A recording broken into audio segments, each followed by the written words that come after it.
All right, now, I've had my conversation with my students. I don't know if you just talked amongst yourselves or if the moderators took an opportunity to introduce themselves to you. Hopefully you didn't have a problem finding your classroom.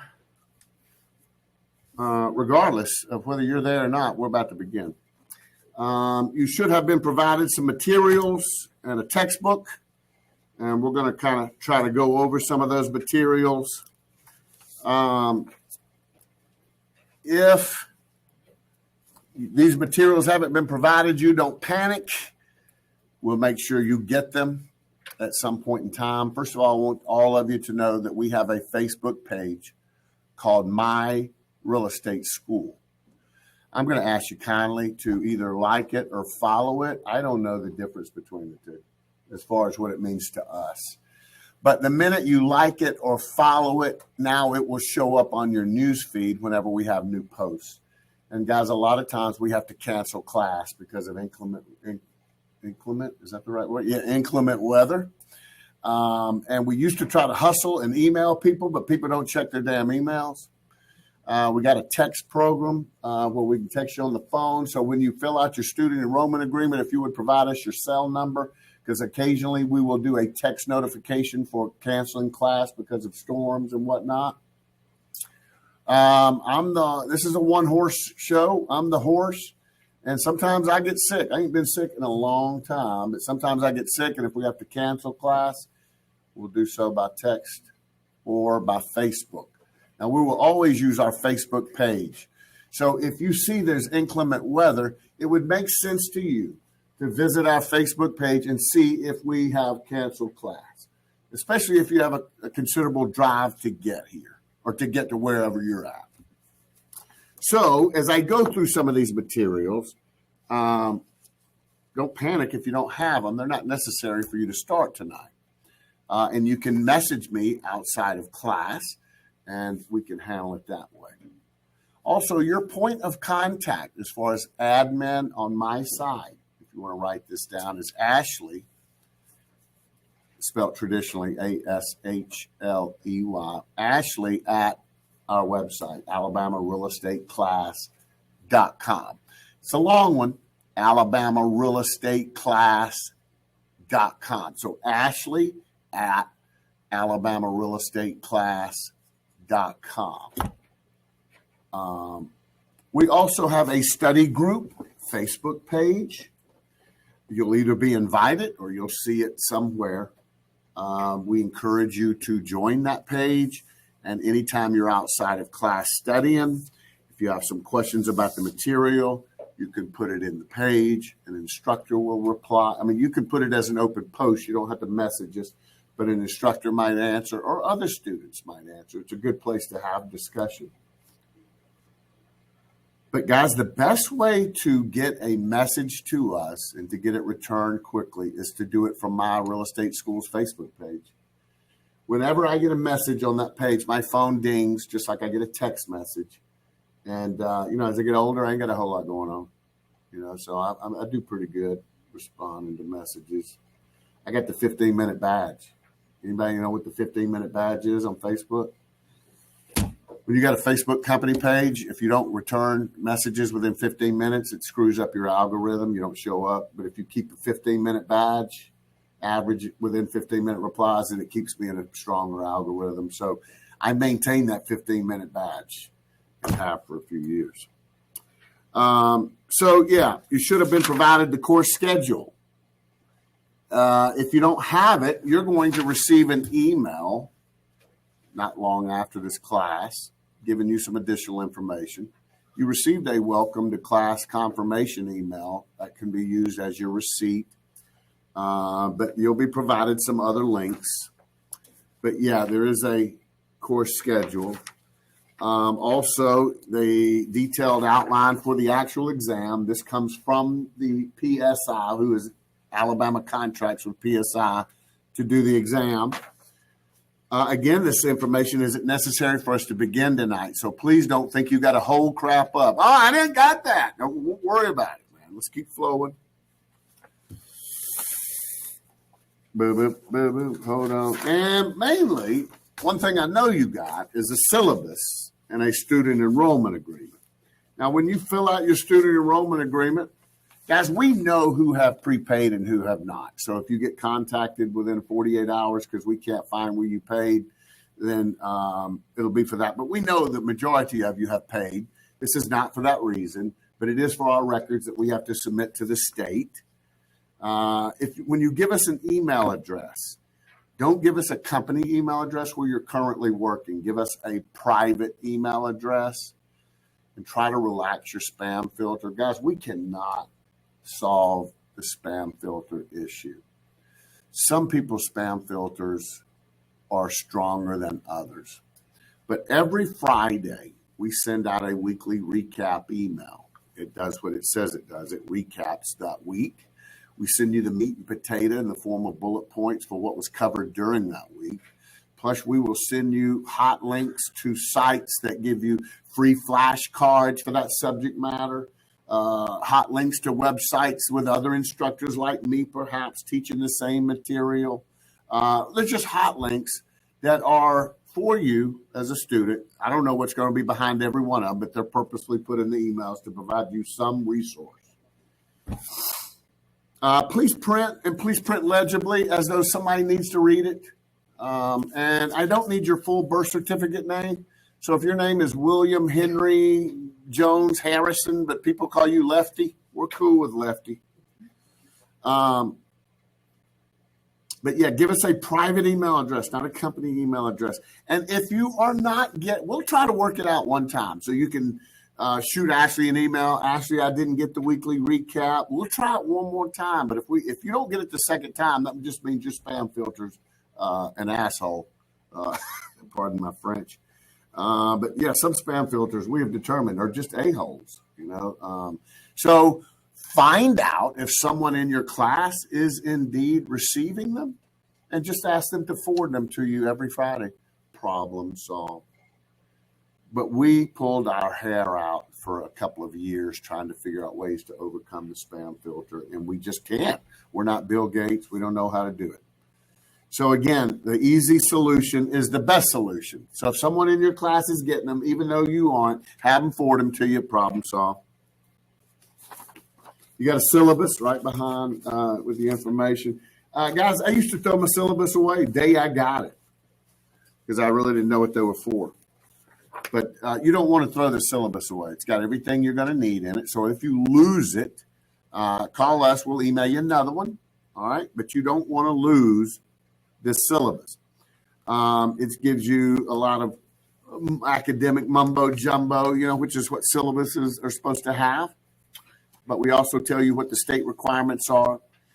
We give you some course policies as far as what your requirements are, what we require of you as a student. There are some classroom rules on the second page. And then there are some study recommendations on the third page.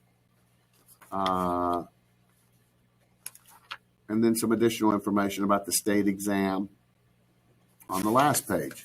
I'm not going to go over this word for word. You're capable of reading it yourself. I'm just letting you know that you don't want to lose it. If you do, no big deal. We'll shoot you another one.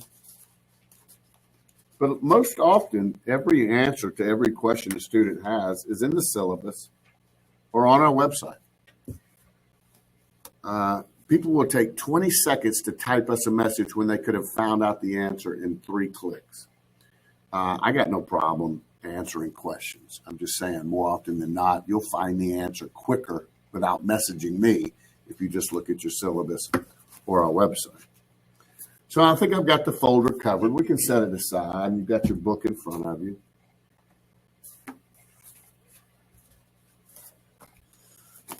But before we open the book, I got some more information I want to go over with you.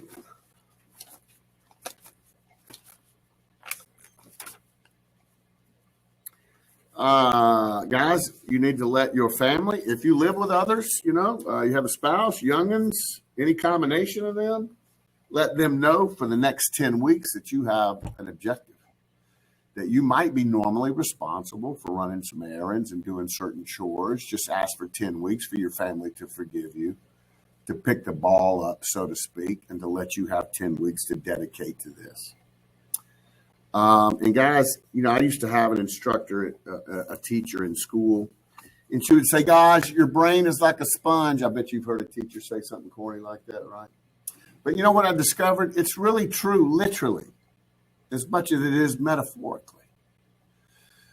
But have you ever noticed a brand new sponge, interestingly enough, is not as absorbent as an older damp sponge? You ever notice that? So for that reason, let's not talk metaphorical brain being a sponge. Let's talk literally. Your brain is a sponge in that regard, because you know what the mother of learning is? Repetition. And guys, there's a lot of words in this course you have never heard. And you will understand it when I explain something, and you will think, okay, I'll remember that in 12 weeks when I take the state exam. You can't trust your brain. You know damn well you can't. I lose my keys every 5 minutes. So just because you hear me and go, oh, I understand that. That sounds good. Now, that don't mean you don't need to study it, and don't need to study it like it's like you need to, like your life depends on it, because the mother of learning is repetition. Just because you understand something in a moment when it's explained doesn't mean you're going to have it cocked and loaded in 12 weeks. So you have to incorporate this every day. For 10 weeks, you need to touch this every single day. Now, you're spending your money and your time. I got nothing in this now other than the responsibility to give you a hell of a teaching job. But whether you pass the course is on you now. So I'm going to recommend that you do what my dad began telling me when I was 18. Shut the hell up, boy, and listen to people smarter than you. Now, we ain't smarter than you. I ain't smarter than anybody. Listen to me. I happen to be a little smarter about real estate only because this is what I've chosen to do for a living. But we take information from nerds who do research in the field of standardized exam prep, and we give it to you. It's your job to follow that information, those suggestions, those tips. If you don't, then be okay with the results. But you need to study a little every day. Most people have a morning routine. Most people have an evening routine. I'm going to ask that you incorporate this into those routines. You can spend 15 minutes in the morning over your cup of joe, rehashing what you did the night before in class. Your evening routine, you can sprinkle a 15-minute rehash into your evening routine. If you normally get away from people at work and get your little bag lunch, you go over in the corner, then incorporate 15 minutes into that. But you've got to touch this every single day. And you need to have at least a 2 to 4 hour long study session once a week. Ain't nobody asking you to dig a ditch. You ain't going to have no calluses when this 10 weeks over.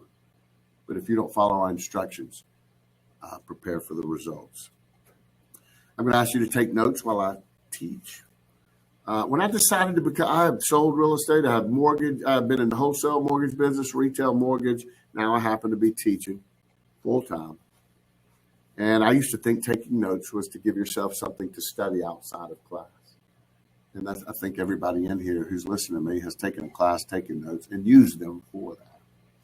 But interestingly enough, I discovered that's not really the purpose of taking notes. See, when you are writing down what you are hearing simultaneously, you retain 17% more of the information. So whether you ever go back and study notes you took in class or not is not the true reason you take notes. It's to strengthen the retention. Because if I want to glue something to my brain, I can use Elmer's glue or I can use some Monster glue. Monster glue don't stick for a long time. Elmer's glue don't stick that long. So all these little tips are just to increase the glue that you're using when you're studying because you want to retain the information. Y'all know the brain is kooky. I mean, super kooky. And I didn't really truly realize how kooky the brain was until I began to prepare to be an instructor and to prepare people to pass standardized exam.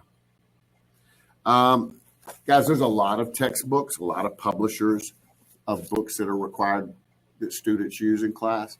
This happens to be the Coca-Cola of real estate course textbooks nationwide, meaning the majority of students nationwide are using this book. The publisher of this book, Dearborn, does a heck of a job. Let's open the book up. I want you to turn it to 1, 2, 3, 4. Turn it to the 5th page, not page 5, the 5th page, which says preface at the top. Gosh, every night around this time I get the hiccups. Preface. It says preface at the top. When you go down the page, look in the left-hand margin, you see www.modernrealestatepractice.com. You see a student access code.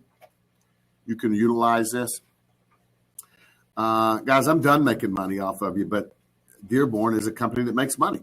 So they have at modernrealestatepractice.com, once you use your student access code, they have a store full of other resources that you can elect to purchase if you think it would be helpful to your study efforts. You could buy flashcards.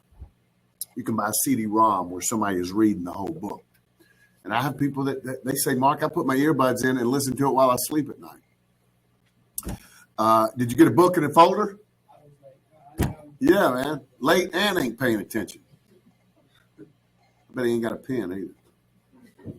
You got a pen or a pencil? Yeah. Oh, hell yeah. Come on over here. I got a seat right up here for you. There's one on the back, one over here up front.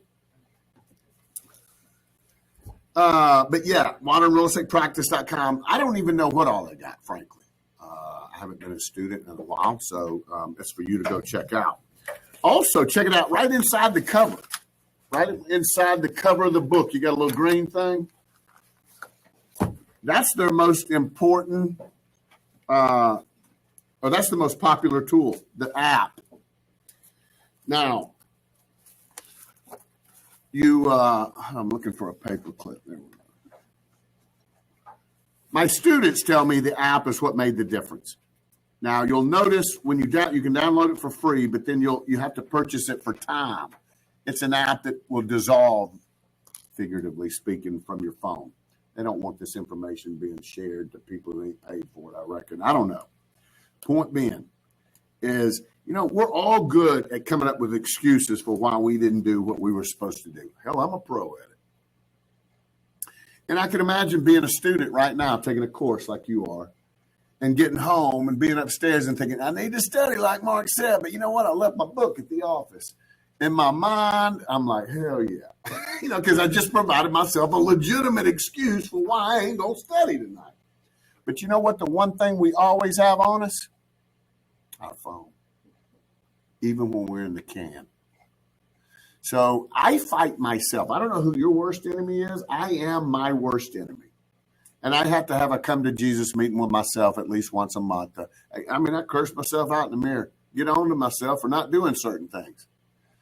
So I fight myself. I'm not going to be able to create an excuse for why I'm not going to study if I got an app on my phone. You see what I'm doing? I try to fight myself from a self-discipline standpoint. The app has practice quizzes. After you take the practice quiz, it will grade it, evaluate it, tell you where your strengths are, where your weaknesses are. You can watch videos on it. You can do matching. You can do all kinds of very cool crap. You can purchase it for 30 days, 60 days, 90 days. And I only know this from talking to students. I haven't purchased the app ever. So let me go back to the preface page. Over the next few pages, frankly, there's some suggestions for students. Also, gang, you pay for the internet like I do. You have a cell phone like I do. Hopefully you have a desktop. But get your money's worth out of the internet. I had a student call me on a Thursday one time, left me a voicemail. Mr. Yarb, I was just wanting to know what the word proprietor means. I was out of town. I was out of country. And I came back 5 days later, called her up, and I said, hey, have you been able to find out what the word proprietor means since you left that message 5 days? No, Mr. Yarb, I've been waiting on your phone call. And I was like, I'll be damned.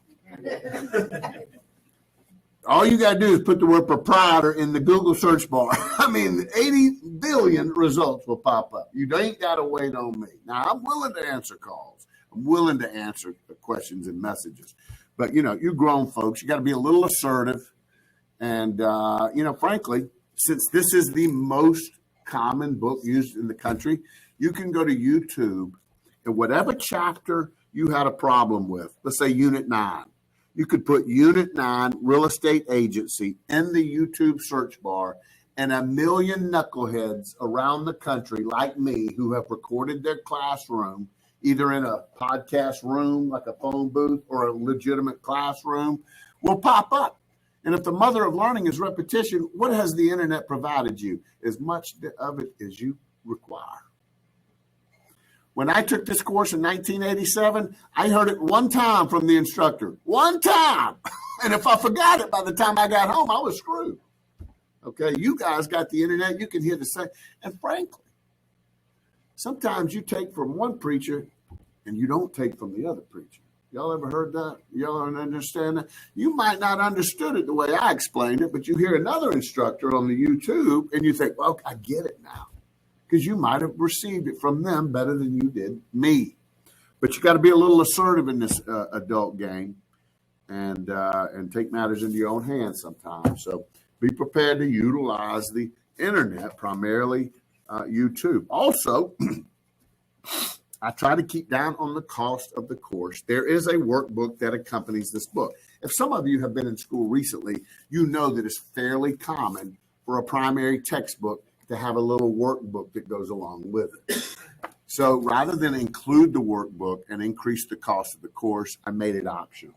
So when you go to modernrealestatepractice.com, use your student access code, you could purchase I think it's $20. You could purchase the study workbook that goes along with the textbook. I made it your option, though, to cut down on the cost. Also, Quizlet. You know, there's hundreds of thousands of people nationwide right now taking a course similar in length and difficulty to this one, and they're going to take a multiple choice exam similar in length and difficulty to the one y'all have to take, because you got to do it for stockbrokers, for insurance, for nursing, cosmetology, general contractors, subcontractors. All these are licensed industries. They all have a course required and an exam. So Quizlet is a source of practice quizzes for all of these industries. So when you go there, you want to put modern real estate practice in the search bar. And first of all, you'll quickly discover that Quizlet is user-fed, like Wikipedia. So you will see some mistakes, some typos, etc. And you think, what a crappy business, got all these mistakes. It's user-fed, so that's why you'll see some typos every now and then. But yeah, you want to find the Quizlet that is specifically addressed to real estate. You don't want to do nursing and contractors and insurance. So put modern real estate practice, and you can be specific. Modern real estate practice, unit 6, whichever unit was particular tough for you. But Quizlet is free of charge. But guys, here's the thing. 50% of your studying has to be studying your notes in the book. The other 50% is taking practice quizzes. Now, every module has a practice quiz that follows it because it gives you an opportunity to see all that information you just heard explained and how it's going to be put in the form of a multiple choice question. Because y'all know nerds that write multiple choice test questions do not talk in the same language that we do. So a part of your job is to take your understanding from the lecture and tie it to how the nerds are going to word it in the form of a question. Okay? And they give you that opportunity. There's a 20-question quiz after every chapter that allows you to see how that information could be posed. Guys, Study Buddy. There's a product called Study Buddy. There are competing products. It's like a Vicks inhaler, about as big as chapstick. In fact, it's just like Vicks inhaler, but it's rosemary. And they say if you are smelling rosemary during an event, it increases your retention from 15 to 60%. In other words, if you just happen to be smelling rosemary the night you lost your virginity, you would remember everything about that night. If you just happen to be smelling rosemary, on your 11th birthday, you're probably going to remember the colored dress you was wearing. It's kooky. Now, some of the girls are into the natural oils. You got the diffuser and all that stuff. Crank that oil up, man. Crank the rosemary up while you study. Also, classical music. I'm not a fan. But scientists are befuddled with how classical music treats the brain. They've done MRIs. Guy listen to classical music, guy not listen to any music. The guy not listening to any music or regular music, only about 40% of his brain is lit up. The guy listening to classical music, the entire brain is lit up like a damn Christmas tree. They don't understand why, but for whatever reason, classical music increases the blood flow throughout your entire brain. And I can assure you, from a learning standpoint, that is helpful to the brain. The more blood flow you got, the easier it is to learn. You ever heard the concept of working smart versus working hard? This is all of these tiny tips are in the scope of working smart versus working hard. So, I've already told you, find a quiet nook in your house. Probably going to have some headphones on, classical music. I'm going to buy 2 study buddies, have them one up each nostril, and be studying, I like to work smart, not hard. And like I said, the internet, examples of, situations involving, that's the words you want to add to the words here when you put them in the Google search bar. If you're a novel reader, and I'm a very aggressive reader, fiction reader, in the summertime, and that's typically when people like to read at the pool or whatever, sitting outside on the porch. If you're reading a book right now, you got a dog-eared page at home, don't open it up until you're done with this. All of your focus needs to be on this. You do not need to be diverting any of your brain energy elsewhere. And just understand this. You know you better than anybody, certainly better than me. I've had students after the course who didn't pass, and they come up, Mr. Yarra, I studied 10 times more than the guy that sat beside me, and he passed, and I didn't. I'm like, what do you think? We all come out of our mother cookie-cutter duplicates of each other? No. Some people are smart as scientists. Some people are as dumb as oatmeal. Most of us right in the middle, okay? But you know you better than anybody. And if you're sitting there listening going, I ain't that smart, then you know you need to study 5 times harder than the guy sitting next to you. But yeah, sometimes people use the excuse for why they didn't study. My homework, my kids are always, old ladies are always jerking my chain. I can't get no peace and quiet. I'll go off in a room and my youngins are hollering at me after 20 minutes. What you're doing is preparing an excuse. If that is your current situation, get the hell out of the house. Dedicate a night or 2. Say, I'm going to mama's. All right, don't call me. Turn your cell phone off. You are your own master, believe it or not. The phone is not going to be a distraction if you turn the damn thing off. Not on silent, turn it off. And if you go get a hotel room, that's what I do. 2 nights before I took my final exam, I'd go get a hotel room or stay at mama's or my friends, whatever. I'm just saying, if your house is going to be a distraction, address it. Don't plan on using it as an excuse. But guys, we're going to have some fun. If there's anything I am proud of more than a lot of things in life is I have figured out how to have a lot of fun, but not in the name of compromising what I'm supposed to be doing. So we will handle our business and we will have some fun. Tonight's our first night. Everybody looking at me like they're about to hit the death chair. They got the death sentence. But we'll all be friends after a class or 2. Trust me. Y'all all be huddling up and meeting new friends and whatnot. But for 10 weeks, y'all, you got to handle your business. I see kids spending $60,000 and dropping out of school. So now they're burdened their whole life with student debt, and they don't even have a damn unmarketable degree to complain about. But then I see people with $60,000, $80,000 of student debt with an unmarketable degree. Guys, you are about to be able to spend less than $700 and enter an industry. Real estate has got homeowners insurance, mortgage financing, title insurance, staging, home inspection, appraisal. All of this is in the real estate industry. And it's costing you less than $700 and 10 weeks to get involved. And what amazes me is after having this conversation, a lot of people still do not pony up. They half-ass it to the finish line. And then all of a sudden, the last week, they're frantic, messaging me 50 times a day. What's the answer to this? What's the answer to this? Trying to put a burden on me because they didn't handle their business for 10 weeks. So some of y'all are studious people. You're disciplined people. You handle your business. I'm not trying to get on your nerves. But some of you aren't that disciplined, and you don't handle your business the way you should all the time. Right now, 10 weeks. I was talking to a friend of mine who's got kids in school. I said, how much does just a regular course at UAB cost?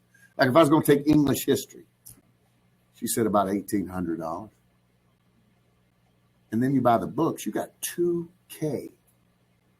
You got 2 G's in English history, which is one of about 60 courses that you got to take. You're going to have less than $700 invested in your career in only 10 weeks, not even 4 years. Man, what I'm trying to do is make the lights flash in your brain and say, don't take this 10 weeks for granted. Commit to it. Some of you got people at home depending on you too, because sometimes it ain't all about you. Now, a lot of you are in this class because somebody paid for it for you. Your mama, your daddy, your grandparents, a broker. You're probably not going to pass this course. That's what scientists have determined. If you didn't pay for this class, if somebody else paid for it for you, you're probably not going to pass. And if that's your situation, good, prove me wrong. Come up and show me your passing score at the end of this course and say, I was that guy you talked about the first night. I love to be proven wrong on certain things. So now let's get involved. And let's turn to, actually, it's called page 1. Most nights we're going to cover 2 chapters. Some nights we'll only cover 1 chapter. But guys, do expect a break every hour. Okay. I am a student as much as you're about to be on an annual basis because I'm licensed in more than one industry. I have a lot of CE requirements. And some instructors, I go to their class, they only break every 2 or 3 hours. That's insulting. In fact, I think after you turn 40, the law requires you to pee every 45 minutes. So we are going to break every hour on the hour. And since I can't allow students to come in late from break, because a lot of students love to do that, because it's interrupting when you're flowing in late and everybody's trying to get re-geared up. So what we do when we take a break, we'll do it anywhere from 10 to 15 minutes. And I will put a time on the whiteboard where I need you to be sat down as that minute expires. And that way we can break and have professional courtesy to everybody else that's in the room, depending on me and you, to do what you're supposed to do in the name of professional courtesy. So on page 1, as we stick our toe in the pool, we will always read our learning objectives before we dive head first. So our learning objectives here, guys, as you would imagine, the first 2 chapters tonight is an overview. It's not going to be terribly specific, very general. We'll get a little more specific beginning tomorrow night. But you see our objectives in this chapter. We're going to list various careers that are available in the industry. We'll describe different classifications and characteristics of real property and types of housing available for purchase or rental. We'll talk about factors of supply and demand in the real estate market. And then we'll discuss the advantages and disadvantages of investing in real estate. You see some terminology that you will find in this chapter, and then an overview. But we're going to turn the page and start the conversation. Guys, real estate is the most important industry in the United States. I don't know if y'all have figured this out yet or not, but whether you knew that before or not, you do now. Because when real estate's broke, the country's broke. When real estate's fixed, the country's fixed. And a lot of you are aware of the fact that we're the lead domino. You ever see people line up the dominoes, do those fancy, blah, blah, blah, blah, blah, blah. We're the lead domino in the economic world. And when the United States economy falters, what does it do? Pap, pap, pap, starts hitting dominoes, because most countries' economies are predicated on how our economy is doing. So I don't know if you can do math good, but what I just told you is you're trying to get a license in the most important industry in the entire world, the real estate industry in the United States of America. So the next time after you get licensed, you're at a house party and you meet somebody, you can say, I'm in the most important industry in the world. What do you do?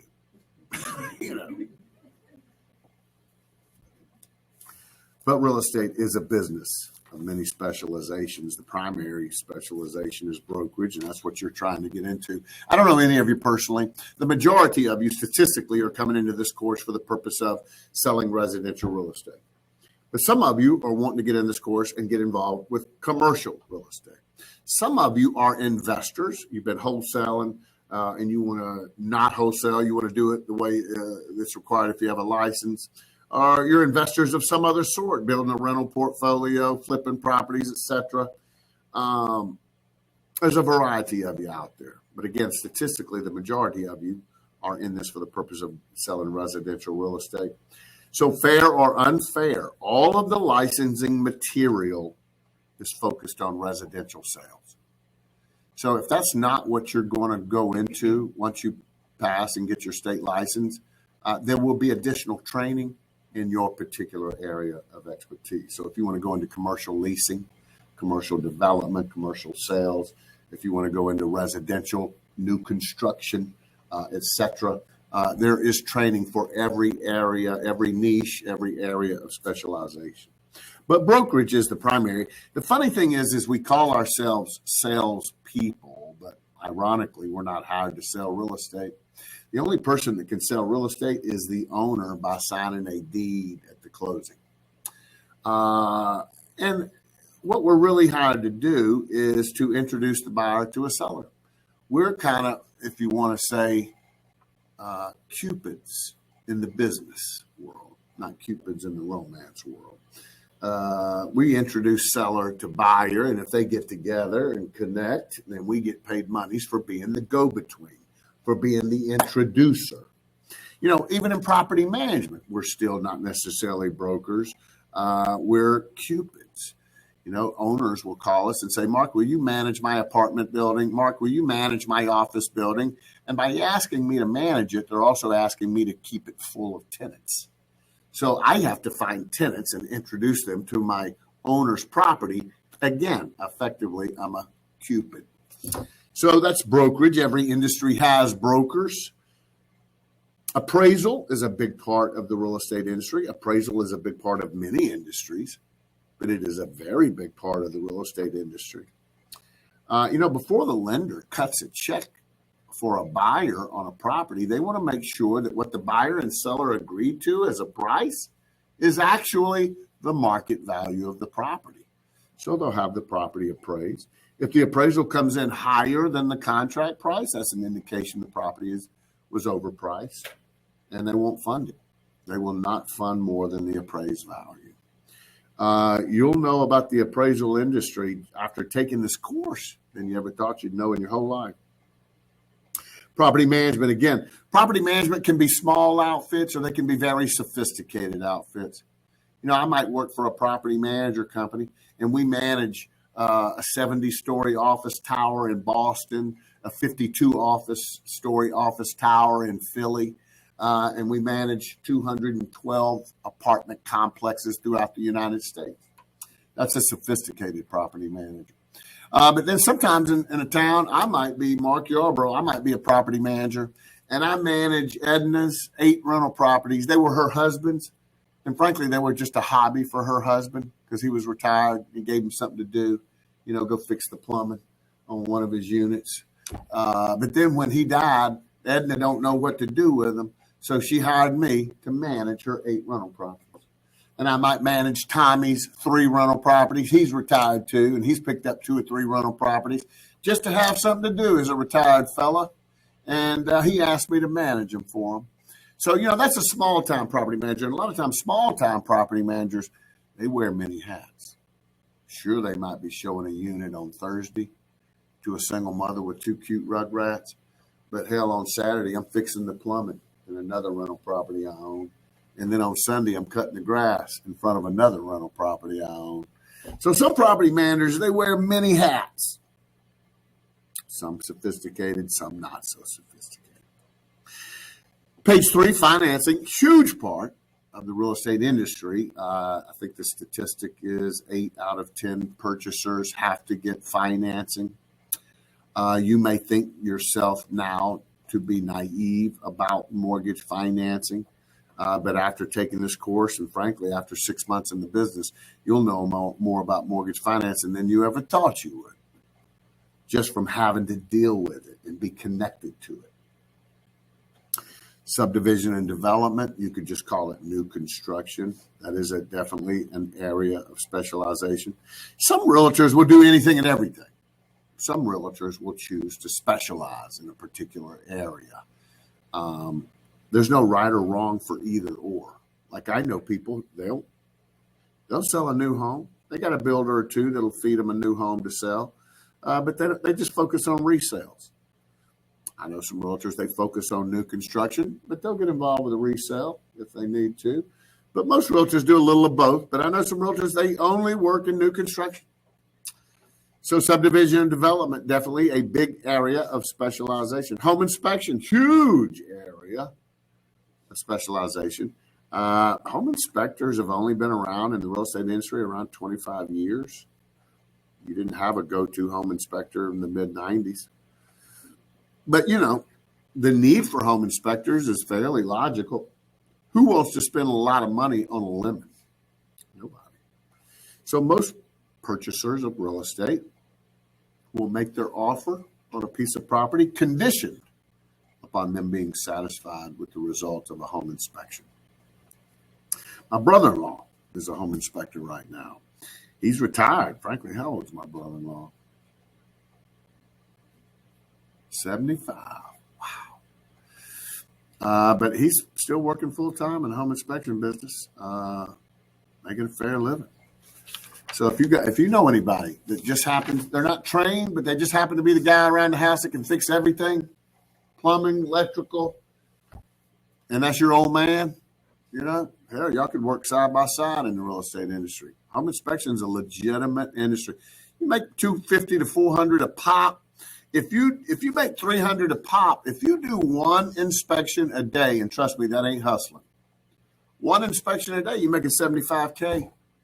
And the beauty is you're in charge of your own business. You're 1099. So a lot of areas of specialization, and a lot of people will start off in real estate. They'll get their real estate license. They'll dabble. But by being in the real estate business, they meet home inspectors. They meet appraisers. They meet mortgage folks. They find their passion and curiosity going off into a different direction. And then they leave real estate sales and go in another direction or do two things at once. I know people who are appraising and home inspecting. I know people who are home inspecting and selling. I know people who are doing mortgage financing and doing some other things. So I certainly did it. I told you I've wholesale mortgage, retail residential real estate, and now I'm teaching. So you can stay in the industry, but float around and work in different parts of it if your passions and curiosities take you in that direction. So on page 4, counseling. There's some people, more often than not, you see somebody calling themselves a real estate counselor. That's just somebody that used to be a real estate salesman. They're retired, and they don't know what to call themselves. But I can see counseling being a legitimate profession, more so now than in my past, because, ever since the internet was invented, we became a DIY society, do it yourself. What if your uncle died and left you 5 acres of industrially zoned property and you think, man, I'm about to make some money? Well, a lot of y'all know I might not be able to tile a floor, but if I demo the floor, I save some money, don't I? Just by demoing it and have the guy come in and do the tile, I save me a little money by doing one of the middle steps. I could contact a real estate counselor, find out how to do some of the middle steps, save me some money. And again, real estate education, this is where I find myself. Middle of page 4, you notice that the industry segregates the use of real property into different purposes. You see a bulleted list: residential, commercial, mixed use, industrial, agricultural, special purpose. This is not the last time you will hear this. We will discuss this throughout the course. And in fact, just because the course is cut up into modules, we don't completely walk away from one subject matter, because like a deck of cards, this is all mixed in together. So just because you hear something doesn't mean that's the last time you're going to hear it. But as far as page 5 and residential property, there's different types of housing as we move down the page. You know, me and you got choices as far as where we want to reside. We could choose to live in a single family detached house. We could choose to live in an apartment building. A lot of people mistakenly think the reason that some people live in apartments is because they don't have the credit or cash to own a home, and that's not true. I know people with great credit and plenty of money, and they choose to rent because of their lifestyle. They travel a lot. Because if you're a homeowner, you know, you got to get somebody to babysit, water your plants, let the dog out, or whatever, you know. When you rent, you know, you got some flexibility. And a beautiful thing, something breaks, you ain't got to pay for it to have it fixed. You just got to call somebody and let them know. And to own a home, I remember my 24-year-old nephew, he's about 35 now. He was 24. He called me. He said, I got a couple of dollars saved up. You think I should buy a house? I said, how many dollars you got saved up? He said, about $1,500. I was like, oh. I said, not quite, Hunter.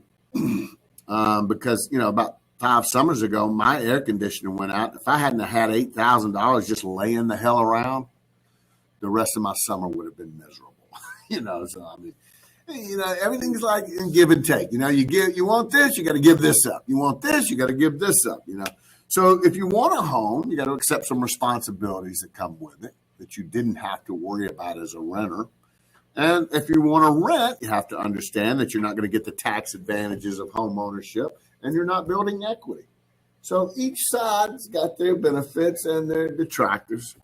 The condominium, what a funny place for the condo to be, right below apartment and single family. You know why? Because it's kind of a way for somebody to have their cake and eat it too. Because a condo is kind of like an apartment living, right? You know, I might not be able to afford a tennis court and a swimming pool as a homeowner, but by God, in my condo complex, I got me a tennis court and a swimming pool. So often, condos provide you amenities that you would not be able to afford as an owner. And condo also lets you get the tax advantage of home ownership and the building of equity. We'll talk about condos again. Bottom of the page, cooperative. Guys, I am really good as an instructor of telling you to highlight the meat and potatoes. Now, if I tell you to highlight something, I feel strongly about you needing to know that. It doesn't mean that's all you need to know on that page, okay?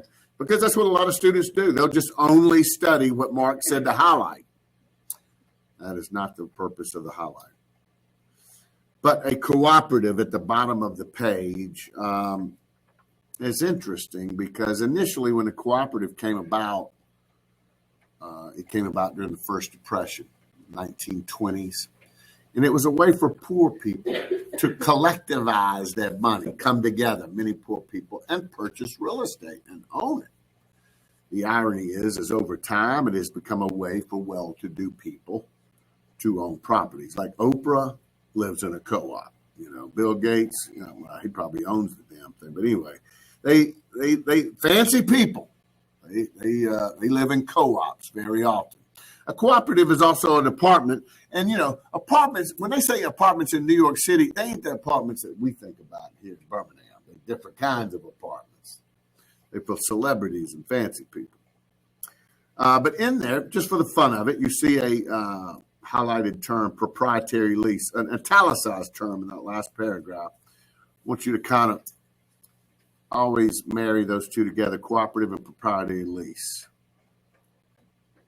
Again, I'm just referencing it now, but there'll be a chapter where we talk about it more in depth. On page 6, PUDs at the top of the page, planned unit developments, sometimes called master plan communities. It says might consist entirely of residences, but they can also serve to merge such diverse land uses as housing, recreation, commercial units. I referenced 2 PUDs in the Birmingham area. Guys, there's students all around the state listening to me right now. Some of you have been to Birmingham, some of you haven't. But yeah, 2 of the first PUDs in the United States of America took place in Birmingham in the late 70s. city planners would fly to Birmingham and go visit them, look at them, and go back to their city and try to imitate them. Here's the story, guys. And I teach using stories and analogies and parables. You have a city in its original residential district, and then they fill up. Well, you got to move out and build some more residential areas. Then they fill up. You got to move out. Then they fill up. This is how suburbia took off. Okay. Well, there was a time when I was, 5, 6, 7, 8. We lived in Roebuck, Huffman, Center Point. We lived all through the eastern area of town. And Mama would get me and my sister in the car because once a week we had to go downtown. Why? Because Mama had to pay her Pizitz bill. We had to go by the library, and she had to go pay her Loveman's bill, and whatever. See, back when I grew up, we didn't have branches of everything. Y'all got 50,000 libraries. There might have been 3 in the whole damn city. You got 8,000 McDonald's. We might have had 5 in a city the size of 1 million. But it would take us 40 minutes to get downtown. This was before the interstates. We'd have to go First Avenue.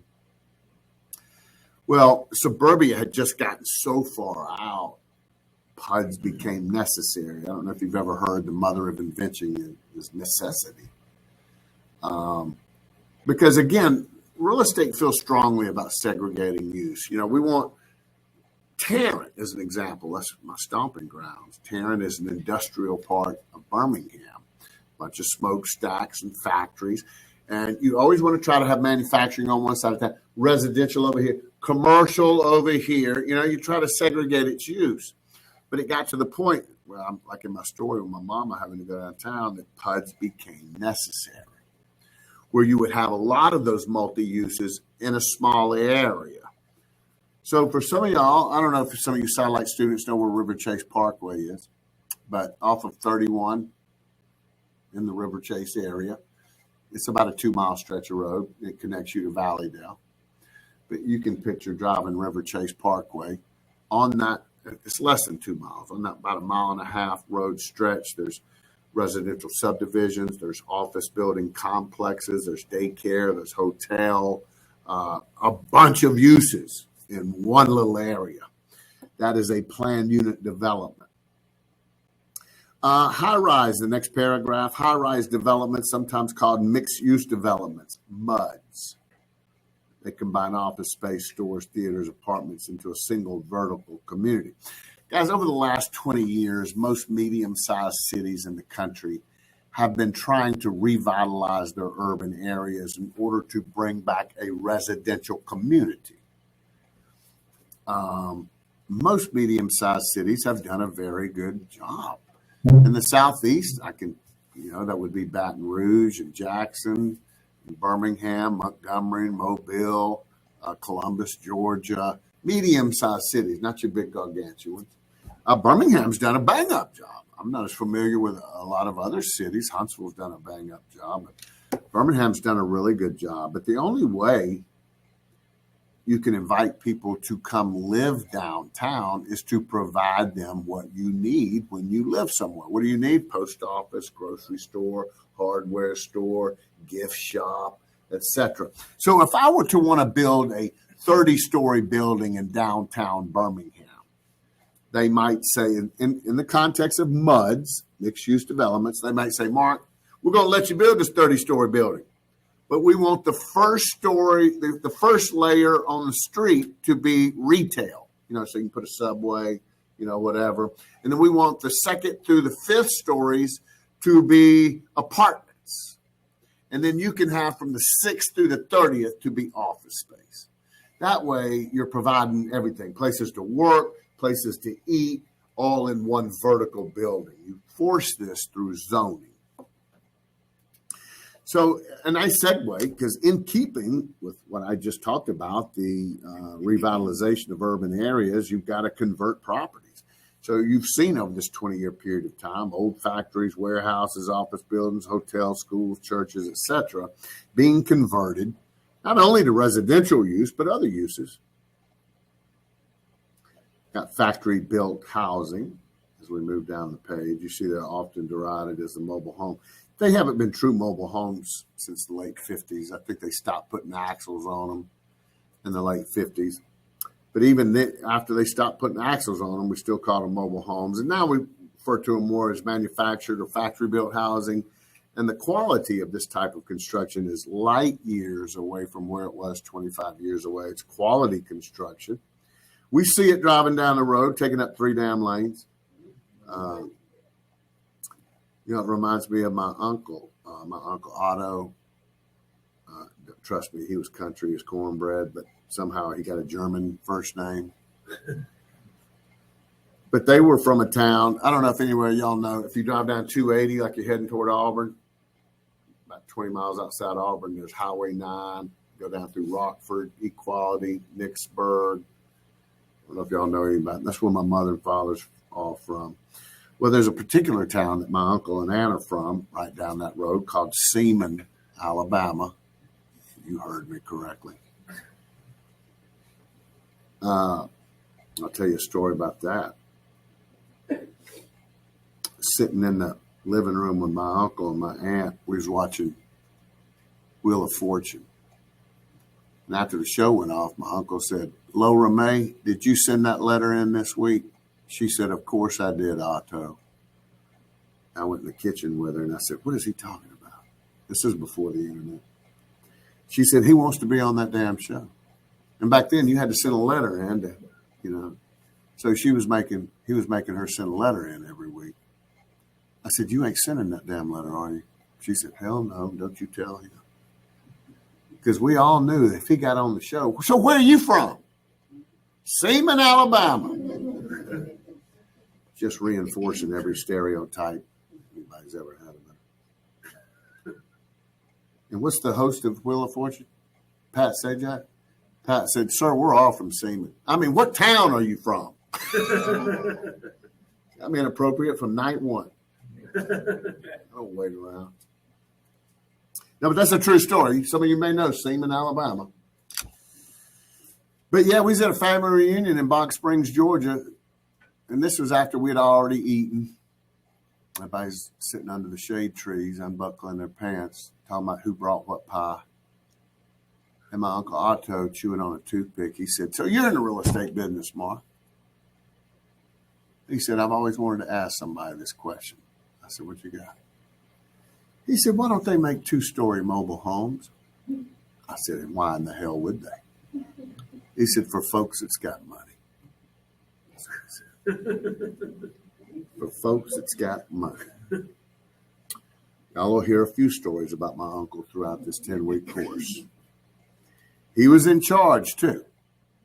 He was the president of their Mobile Home Owners Association. He swung his weight around, literally. Fair housing is a big subject. I think it's chapter 16.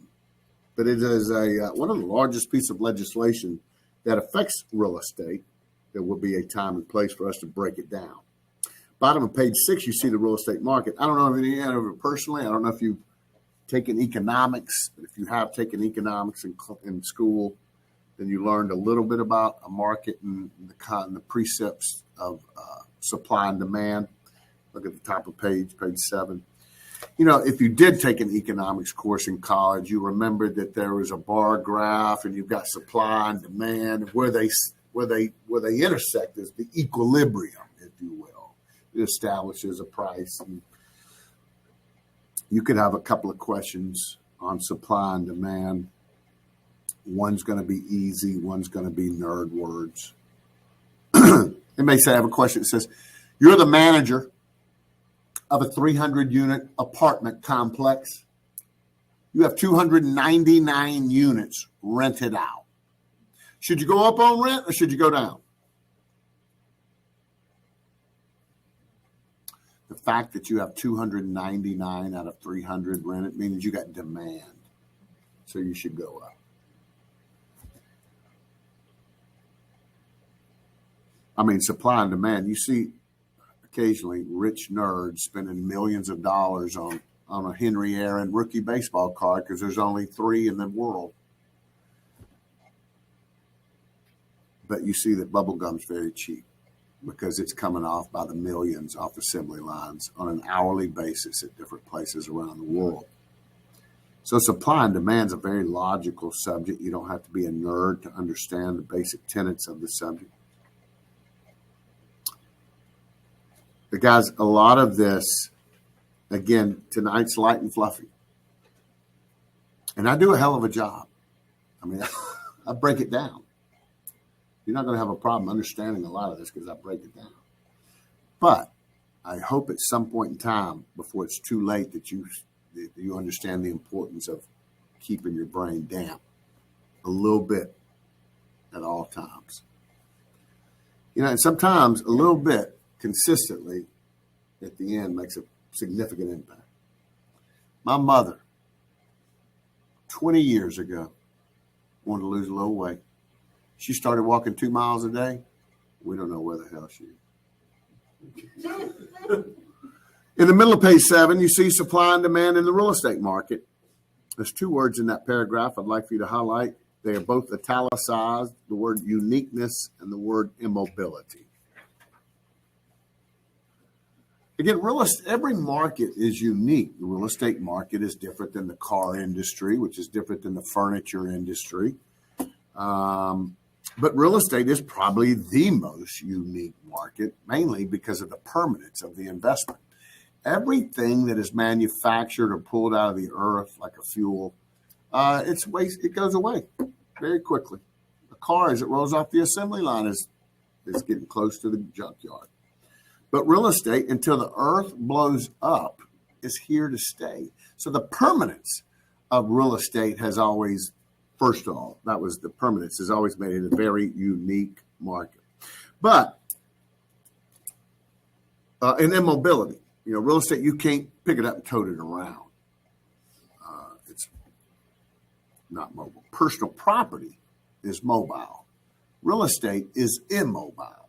And there will be a part in this course where we actually do, from a legal standpoint, distinguish personal property from real property. And that is one word that distinguishes them.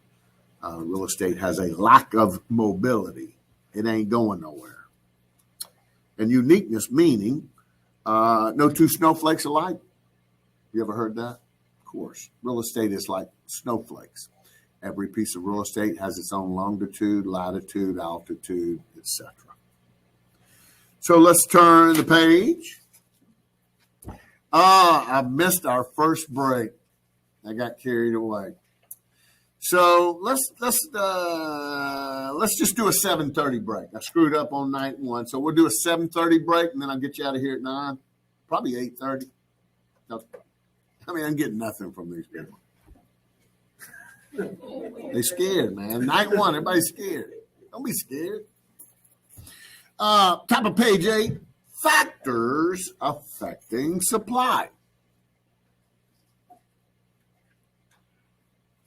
You know, I'll tell you right now, and I'm not some government conspiracist. You don't hear me rail about politics. I decided a long time ago I wasn't going to be a blue or a red because they're both knuckleheads. But right now we're seeing a lack of inventory. We've been experiencing a lack of inventory for 2 years, and I want you to know it's purposeful. There's a lot of things going on right now that is purposeful. The government is wanting to pinch us real hard right now. I don't know why. Why are you willing to pay off student loans? What needs to happen is tax incentives for builders and developers because they're scared. They don't want to build a house and then the economy go to hell. And now I got 5 houses built out there that I can't sell. So if they would put all this effort into creating tax incentives to builders and developers, this inventory problem would go away in 6 months. But it ain't being done, and I don't know why. So that was my one little tiny touch the periphery of a conspiracy.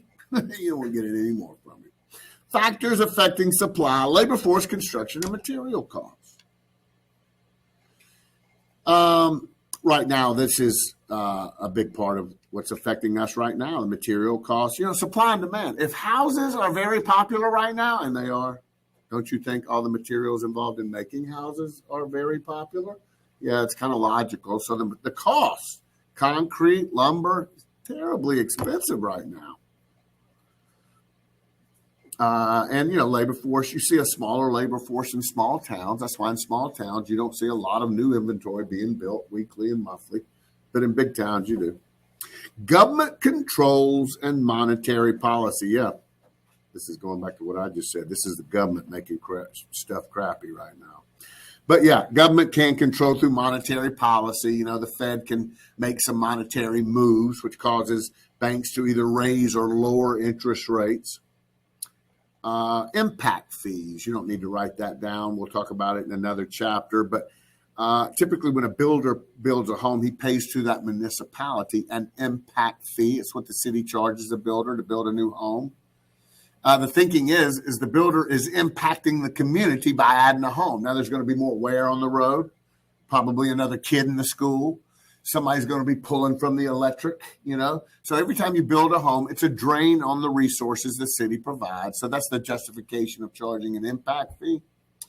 But guys, you can often see the personality of a city in the form of its fees. Some small towns, I don't know if you live in one, some small towns come hell or high water where they become a big town. They want to be a small town, and they will fight getting bigger tooth and nail. And I live in one of them small towns now. I didn't always, and I appreciate that. I got away from a big town on purpose, Can you see yourself at some point in life getting the hell away from a big town on purpose because you want some elbow room? You want to be able to pee in your yard anywhere without being seen, Well, in those small towns, the impact fees are outrageous. Because it's the city's way of saying, hey, builder, we'd rather you go build somewhere else. Where in big cities that are aggressively trying to grow, the impact fee is negligible.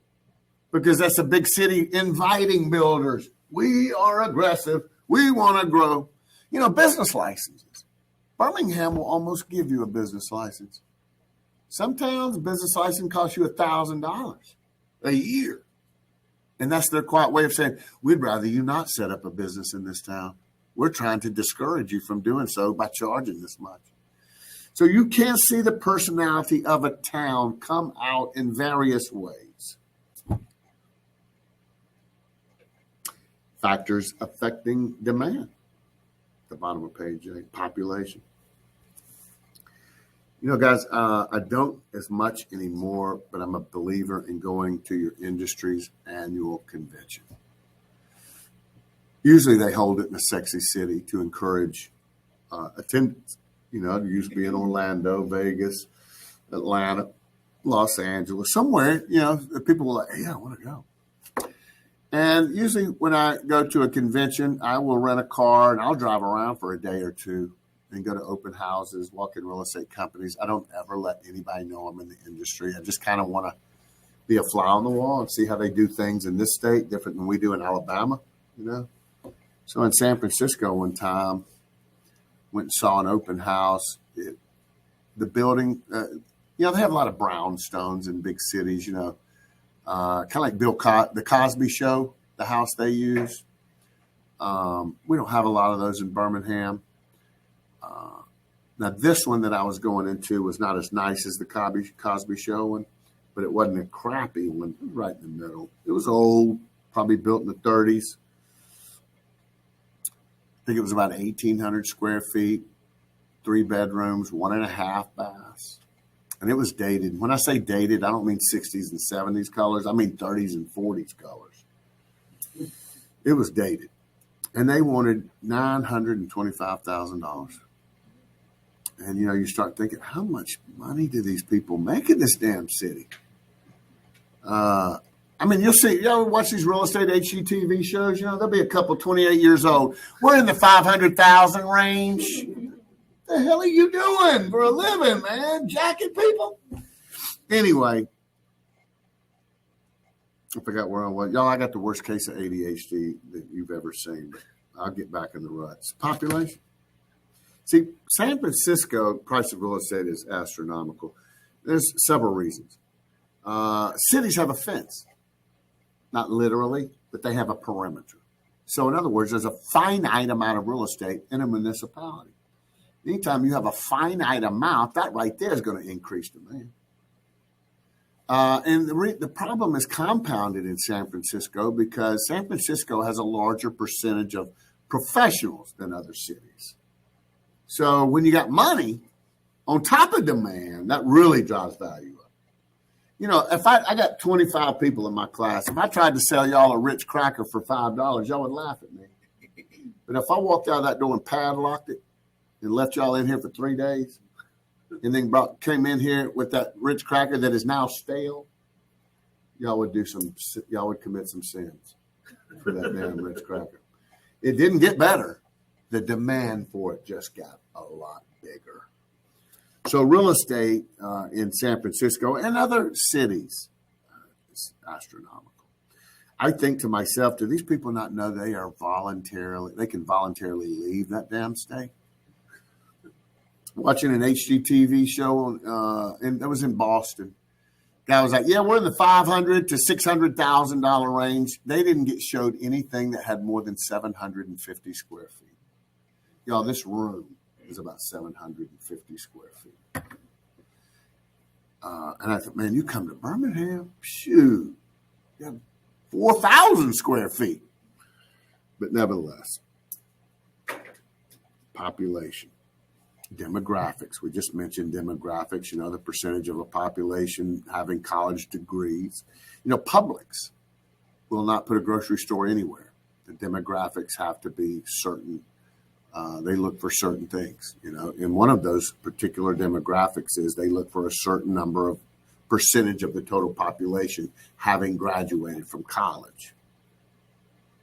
Employment and wage levels will dictate whether there's a lot of real estate being owned or not in that town. You know, there's a lot of precious cities in this country that are factory towns. 80% of the people in the town are employed at one factory. And if that one factory closes up, that town begins to die a slow, agonizing death over the next few years. My father's family grew up in Alex City. 4 generations of my family worked in Russell Mills. Now, when Russell Mills left Alex City about 10 years ago, I was worried about that town. Thank God they've recovered. They've done a good job adjusting to not having a factory. But it's just a fact that, you know, a lot of factory towns, you're not going to have a lot of home ownership in that town because the wage levels are low in factory towns. Whereas Silicon Valley, you know, what do you got? A bunch of rich 20-year-old computer nerds living in $10 million houses. So, yeah, the employment wage levels will dictate the amount of people that own homes and the price points. There are financial considerations for a homeowner. We've talked a little bit about them. You know, we talked about that you can build equity. You know, you see 60-year-old people living in houses bigger than they should be. You think, how can they afford to live in that house? They've been moving every 5 to 6 years and taking that equity they built out and rolling it into the new one. And then they take that equity and they roll it into the new one. So that's the way you can live too big for your britches, you know, as you get a little older because you've been taking advantage of that equity and rolling it over into your new home. But, yeah, there are other tax advantages as well. Almost 10:30, almost at our first break. In fact, there's a little bit of math right here. The tax deductions in the top paragraph are not necessarily important for you to read and understand, but the other tax benefits could be one of your math questions. What is discussed in the first paragraph. So I'm going to show it to you on a whiteboard, and then we'll take our first break. Now, guys, again, I'm going to teach you a lot of things. Some of you are going to be thinking, I got to hear that talk because you know it. Don't be insulted. There are 70-year-old people in my class. There are 20-year-old people in my class. And it's my job to assume you're all blank slates. So in income world, you don't need to write this down, but you got 2 kinds of income recognized by the IRS. Ordinary income and capital gains income. Ordinary income is you doing what you do. Are you a school teacher? Are you a bus driver? Do you work in accounts receivable at State Farm? Are you a school teacher? Are you a fireman? Whatever. That's ordinary income. Capital gains income, think of profit. Capital gain is the profit from the sale of an asset. So if I paid $10,000 for X number of shares of stock of a particular company, and then I sold them a period of time down the road for $26,000, I made $16,000 on that stock sale. Well, the government wants a large percentage of my damn profit. That's called a capital gain. Well, your primary residence, if you own it, is an investment and would be treated like any other asset. If you sold it for more than you paid for it, then you got to pay a percentage of that to the government. It's called a capital gains. But in the late 80s, I forget which Bush, first George Bush, I think, felt the need to change the tax rules on primary residence. Because even though technically your primary residence, if you own it, is an investment, typically a lot of people that own homes are not sophisticated from a tax standpoint and don't understand a lot of these things. So they said, we're not going to treat the sale of the primary residence like we would a sale of stock or investment property. So here's how they changed it. Let me write my stuff up, and then I'll tell you what you need to know.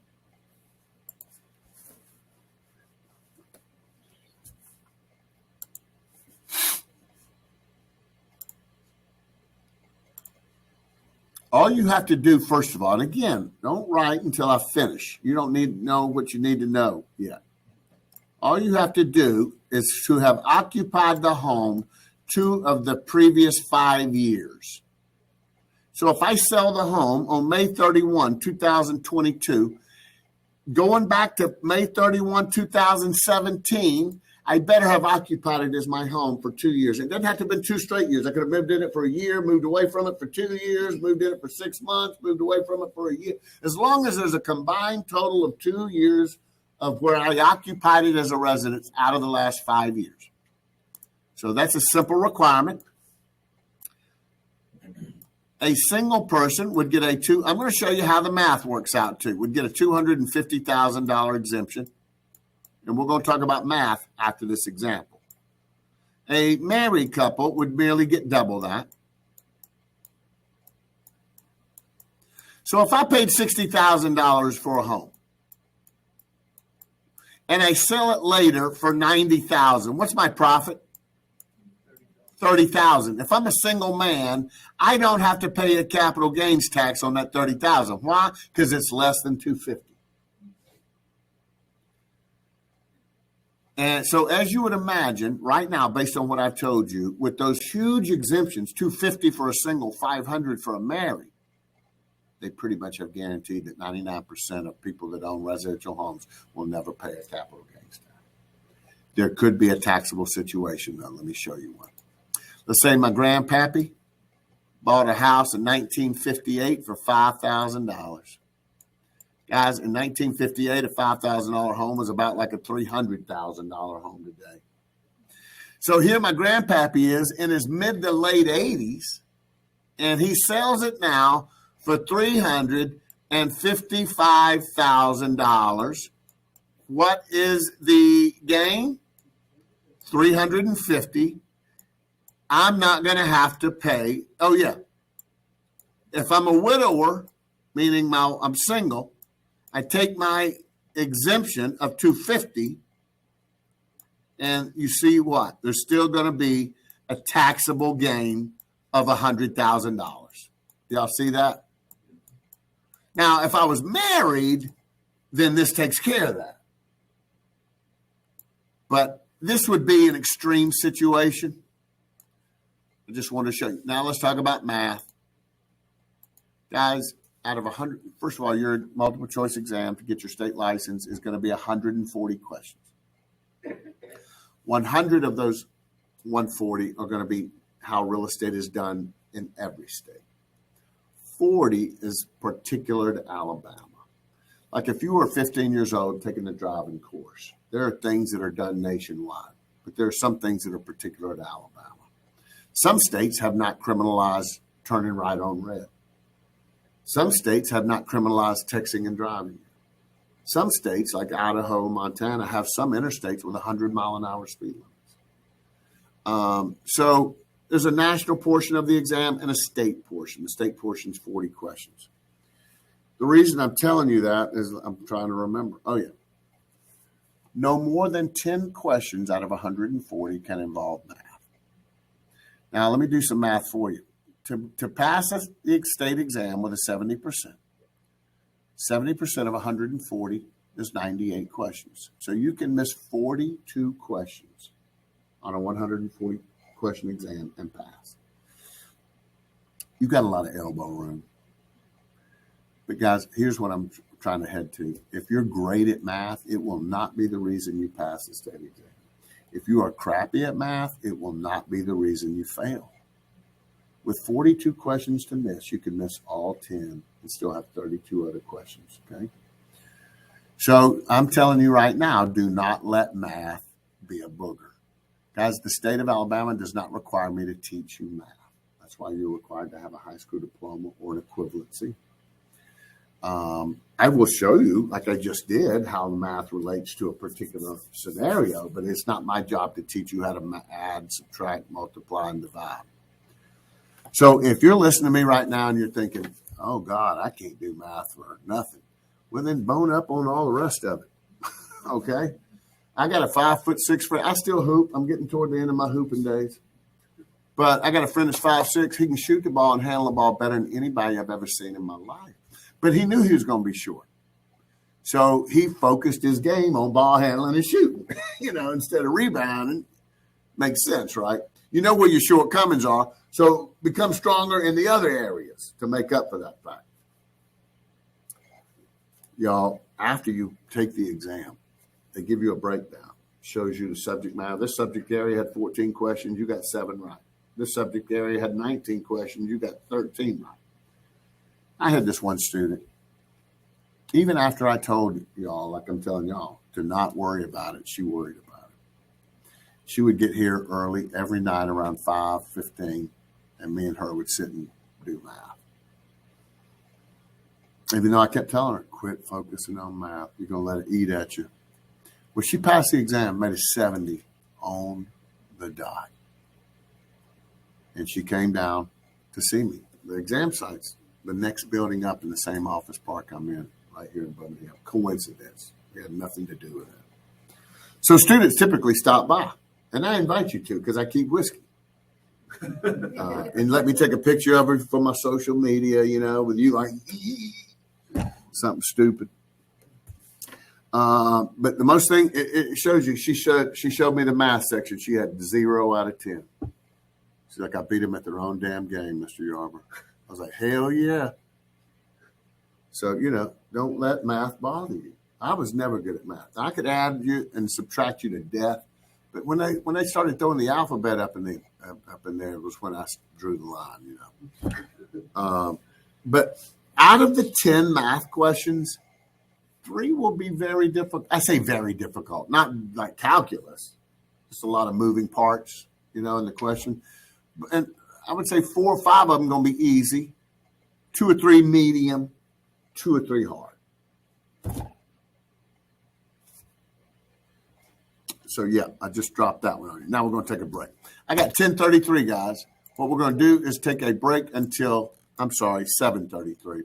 We're going to take a break until 7:47. It gives us a 13-minute break. We'll see you back in.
Here we go. There I am.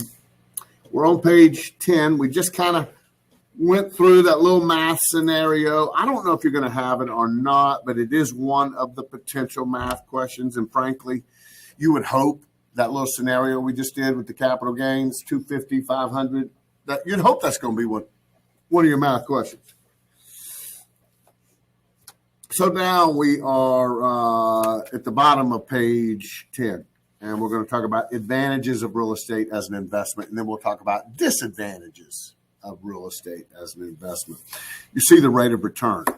The rate of return is also sometimes called capitalization rate. Write that in the left-hand margin just for the fun of it, so your brain can get used to it. Capitalization rate, rate of return, same thing. And what's a rate of return? The amount of profit you earned on your investment expressed as a percent. If I invested in a machine for $1,000 and at the end of the year I made $1,100, that means I made $100 profit on my $1,000 investment. And what's 100 compared to 1,000? 10%. So my rate of return would be 10%. So real estate and stocks in the S&P index are the best investments over a 20-year period of time. I'm not talking about 5-year. I'm not talking about 10-year. I'm talking about over a 20-year period. In other words, you're in the game long. You're not trying to hold it and flip it short. You're making a long play. 20 years or longer, S&P stocks and real estate have the best return. So that's one of the advantages of real estate over some other forms of investment. Control. I can control my real estate. See, if I buy stock in a company, God forbid they find the CEO with child pornography on his computer, because my stock just went to hell and I had nothing to do with it. I had no control over that, right? But real estate, I can paint it, sell it for more, cut the grass, make it look prettier. I got some control over our real estate. Real estate rarely depreciates. Rarely does it go down in value. It might stop going up in value for a very brief moment, but rarely does it decrease in value. And the building of equity. Like I said, sometimes you see 60-year-old people living in homes you wouldn't think they could afford. They've just been rolling equity every 5-6 years and getting a bigger house. And equity allows you to do that. Leverage. I like that first sentence. Leverage is the use of borrowed money to finance an investment. Some country people will say leverage is using other folks' money. Guys, in the investment world, everybody's an investor. And you may be listening to me saying, Mr. Yarbrough, I've never invested a dollar. That is an investment decision, thereby making you an investor. There are no right or wrongs in investment world. I say that because, I'll go out drinking with 2 or 3 of my buddies, and they'll get to cussing each other and calling each other names. Talking about, you're a dumbass. Pardon my French. I'm just imitating my friends. Why in the hell would you get involved with that? Don't you waste your money on it? And I'm thinking there's no right or wrong. We are who we are. And a lot of times people will invest in keeping with their personality. Some people, they don't want to lose a nickel of money they worked hard for. That's me.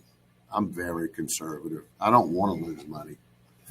And some people, they'll take some risks with their money. And, usually they're the kind of people that bungee jump, stuff like that. It's usually commensurate with their personality, their investment style. If they're risk takers in life, they're usually risk takers in the investment world. But like, for instance, let's say your grandmother dies, leaves you a home that's been paid for years. You get it appraised after your grandmother passes, and it's worth $200,000. You've got choices. You could move into that $200,000 house and never have a mortgage payment. How could you say that's a bad decision? That's a good decision. I can't imagine not having. I'm a zero debt guy, except mortgage. I always have a mortgage payment for tax advantages. But I can't imagine not having a mortgage payment. I mean, I bet people like that sleep hard. And I haven't slept hard in a long time. I sleep like a baby, kicking and screaming. But you know what I could do as an alternate to that choice? I could get it refinanced, mortgage it rather, and pull $180,000 out of it and spend $10,000 buying 18 rental properties. You know, 10,000, we'll put a little carpet down, put a little paint on it, you know. I could own 18 rental properties that I put 10 grand in each, or I could just live debt free. There's not right or wrong for either. Because is the guy who's buying 18 rental properties potentially going to make himself much more richer than this guy? Yeah, but potentially also make him much poorer than this guy. Because you usually have mortgage payments on rental properties when you buy them. And when they ain't rented out, who has to pay the mortgage payment? The landlord. Yeah, and when you got 8 properties that you normally rent out for $1,000 a piece and none of them are renting, you know, all of a sudden you're paying a lot out of your back pocket that you didn't anticipate paying. So there's no right or wrong decisions in the investment world. There are just better ones than others. And a lot of times, if you don't feel comfortable doing it, don't. But that is one of the beauties of real estate. You can treat real estate like that. There are tax benefits. That's what we've been sitting here talking about. I just gave you one tax benefit, the $250,000, $500,000 exemption as your primary residence. That's a nice tax benefit. But you also, you know, on your primary residence, you get to deduct your property taxes and you get to deduct your mortgage interest. If it's a rental property, you get to deduct your property taxes and your mortgage interest and the homeowner's insurance and repairs, and you can elect to depreciate it if you want to as a taxpayer. So you've got a lot of tax advantages when you own rental property. Turn to the page.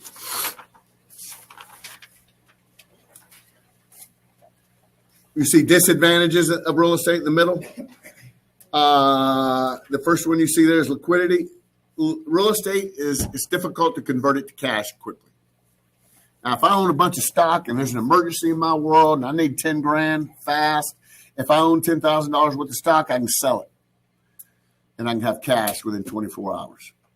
But real estate, the fastest way to get cash out of it would be to mortgage it or refinance it. And that's a minimum of a 2-week process. And that's if my credit's in line and everything else. If I got to sell it, God, I got to put a sign up there and who knows when somebody's going to call.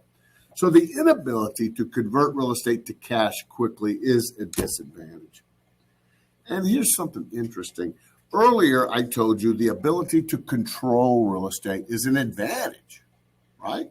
Like versus stock, I have no control. Real estate, I got a little control. Here, that control is called a disadvantage. The fact that you actually have to be involved in the active management of your real estate makes it a disadvantage because there are a lot of rich people who own a lot of crap and they want people to handle all the crap. They don't want to do a damn thing. They got assistants. They got, you know what I mean? They got all these kind of professionals. If they got to do something, they want to get involved. They want to enjoy the investment, but not have to do nothing. So there are some people to have to be involved with something is a disadvantage. And the risk. If some of you cats and some of you weren't were around in 2008 and you were a real estate owner and you went through the recession from 2008 to 2014, it was a tough time. So yeah, real estate is typically more expensive than most other products. And frankly, that alone equates to more risk. Because even if losing 10% of $1 million is a lot more than losing 10% of 30,000. Real estate tends to be very expensive compared to some other investments. So 10% is a lot bigger here than it is here. But again, y'all, the first 2 chapters very light. I didn't ask you to highlight a whole lot. And we are now at the end of the chapter. We're not going to do it tonight, but we're going to talk through it. After tonight, beginning tomorrow night, when we get to the end of a chapter, like most academic textbooks, there is a key point review at the end of the chapter. And you're not so dumb, I need to explain this. This is the meat and potatoes of the chapter. So when you find yourself with only brief moments to study, I would go straight to the key point review and try to get the most important information.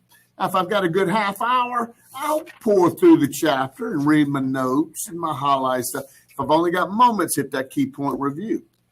But then after the key point review, you see a 20-question quiz. In other words, hey, student, here's how that information you just read could show up in the form of a standardized exam question.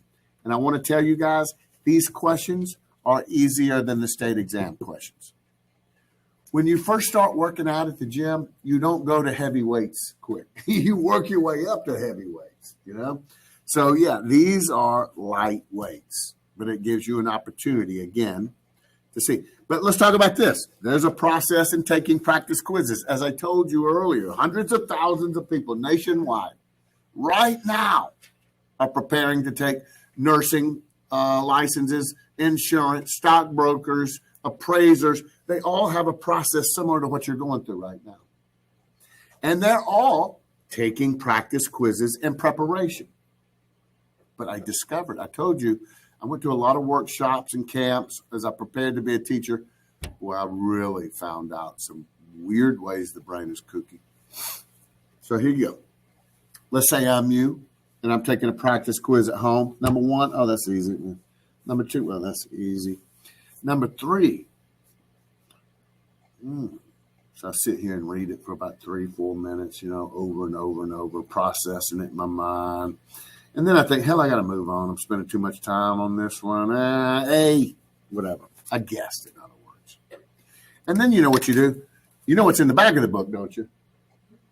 The answers. The academic textbooks, there ain't been an original one in 100 years. The answers are in the back. So you find the answers and you grade it. You go, oh, I missed 3. I see why that's it. What was I thinking? Here's what I discovered from the nerds who taught me stuff in these classes. That first wrong answer is now imprinted on your brain. And it's hard to get rid of that imprint. You ever been over to your grandfolks' house and they move a couch and there's a place in the carpet about 3 inches deep where the corners of the couch were? You ain't never going to get them imprints out. You can shampoo it. You can vacuum it. Them imprints are in there to stay. You see my analogy? That imprint is in there to stay. Even though you saw the right answer, agreed with it, and was mad at yourself, why didn't I see that? My gosh. That imprinted answer is still on your brain. So here's how you avoid that. This is all in working smart. You do the ones you feel good about, but when you get to one that you really don't have a strong guess, you flip to the back, you look at the answer, you flip back to the question, and you read the question and the answer to yourself 10 times. Because you know what this is at this moment? A learning opportunity. And what am I doing? Avoiding the imprint. Did y'all follow that? See, apparently y'all don't realize how powerful that is because y'all are like, okay. Next. Y'all tell me. You gonna make a 65 on the exam? You're gonna be like, damn, why didn't I give a crap when Mark was telling us all that important stuff? That's what you're gonna say. So now is the time to take account of all these tips, not after you have failed. And now you're regretful. Avoid the imprint by going straight to the answers. Get the answer, come back to the question, read the question and answer to yourself about 10 times, and then move on to the next question. Before we go to chapter 2, also, students will come after me after a break. Mr. Yarber, look, I got 17 out of 20. What do you want, a cookie? Here's the thing. Who gives a damn what your score on these quizzes are? This is batting practice. All right? That's all this is. Who cares? Don't worry about that. Oh, I don't want to have a bad score. We are not concerned with scores. These are learning opportunities, a chance for us to see this information worded by a nerd. Now we're moving on to chapters 2. That little bit of imprint talk is very important. Page 17, Our learning objectives in this chapter, we're going to start getting a little more into real estate in this chapter. We're going to discuss the concepts of land and ownership rights in real property. We're going to distinguish between real and personal property and the basic economic and physical characteristics of real property. And then we'll talk about some limitations. Let's turn to page 18 and start the conversation. Y'all could look at me and call me a human. That'd be a very broad way to refer to me. You could get a little more specific and call me a man. You could get a little more specific and call me bald. You could get a little more specific and call me tall. So real estate can be treated the same way. Land is a very general way to refer to real estate, but the second sentence you can highlight. Land is defined as the earth's surface extending downward to the center of the earth and upward to infinity. So a lot of people that own real estate right now do not know that real estate has three stratas, three layers, if you will. Surface, a lot of people mistakenly think that's all they own. No, you own the air above your property as far into the heavens. And you own all the way down to the center of the earth. You've got subsurface rights, surface rights, and air rights. Now, it's not unusual, frankly, for someone to discover that they don't own their subsurface rights because maybe in the property's past, a company like Southern Companies, which owns Alabama Power, or a mining company out of Jasper, whatever, may have I got the hiccups, may have gone and bought the subsurface rights from a previous owner, hoping that one day in the future they'd discover a vein of coal or a pocket of natural gas. Also, have you ever seen two buildings connected on the fifth story, by a little walkway? Sometimes somebody owns a piece of real estate and you only own the air rights. I don't own the surface. I don't own the subsurface. You can piecemeal the three stratas and only buy one or the other. I can own all three, subsurface, surface, air. I could only own subsurface. Could only own the air rights. And I might have had to buy the air rights to connect two buildings. Had no need for the ground underneath it. So land, all the way down to the center of the earth, all the way up into the heavens. Now, don't get me wrong. You can't go out in your front yard and tell the airplanes, get the hell off my property. The government has an easement through all of our properties to allow for air travel. Bottom of the page, they were starting talking about some physical characteristics of land. We already mentioned this one earlier, and mobility. You can't pick real estate up and tote it around. Indestructible at the top of page 19. Until the earth blows up, it is here to stay. And uniqueness. But from here out, guys, more often than not, the word you want to know is the word to the right in bold print. Go ahead and highlight it. Non-homogeneity. There's a word called homogeneous. All right. Homogeneous means everything is similar. Aren't all the homes and subdivisions pretty much the same price point? And pretty much the same house, just slightly different aesthetics on the outside, So you could call homes in a subdivision homogeneous because they're all alike. Non-homogeneous, we said earlier, means unique. Non-homogeneous is snowflakes. So you can even write the word snowflake above the word non-homogeneity to make you remember this example I use. Non-homogeneity means everything is unique. Homogeneous means everything is similar. So we talked about land. Now let's talk about the very middle of the page, real estate. So whenever I say real estate, I'm talking about land and any human-made improvements to the land that are permanently attached. They give you some examples in the next paragraph of what an improvement is.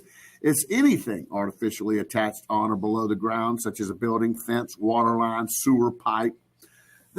More often than not, whenever you hear the improvement being referred to, they're talking about the structure. But anything artificially attached to, above, or below the ground is an improvement.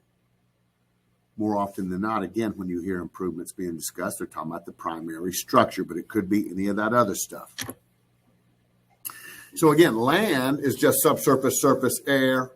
That's what I'm talking about when I say land. When I say real estate, I'm talking about air, surface, subsurface, plus any of the improvements. And then the last one, real property. This is the most inclusive term. When I say real property, I'm talking about land, air, surface, subsurface. I'm talking about improvements. And I'm talking about, as a third thing, any legal rights that might happen to be a part of the property.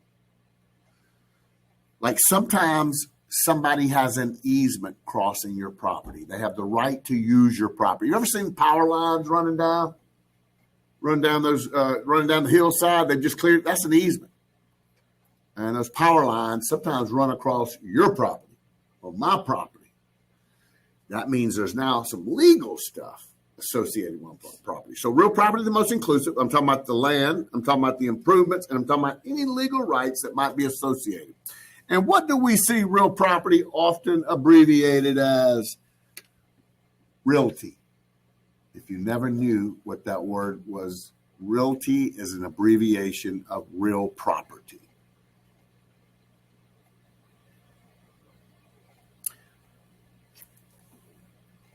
But as you see there, first of all, I just noticed that my volume was a little high. I'd like a moderator or a student to utilize the chat function and let me know if the microphone has been too loud tonight. I'll wait. Y'all type it whenever you can. If nobody types, I'll assume everything was great. So if you've had no audio issues, don't type nothing.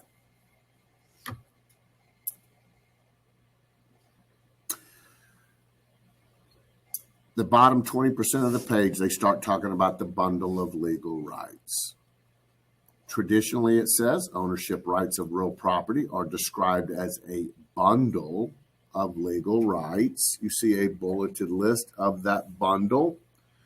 And the last paragraph at the bottom explains what I'm about to. Go ahead and turn the page. But that last paragraph said that, hundreds of years ago in England, when a man sold his property, or transferred it to another, either by gift or sale, he would give the deed, and he would get some branches from one of the more mature trees, tie a ribbon around the branches, look at the illustration at the top of the page, present those branches with the deed. It was a ceremonial formality, y'all.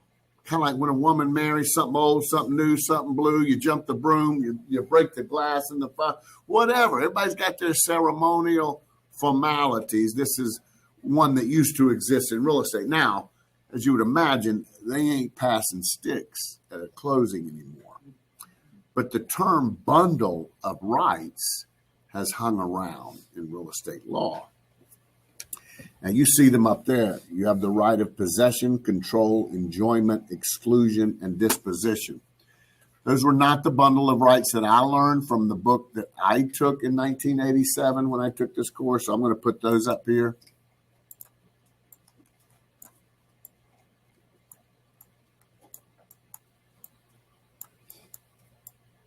You know how the Lord's Prayer is different in churches? Some churches, you forgive trespasses. Some churches, you forgive transgressions. Some churches, you forgive. There's like 5, 6 different ones. But we're talking about the same thing, just which church you in.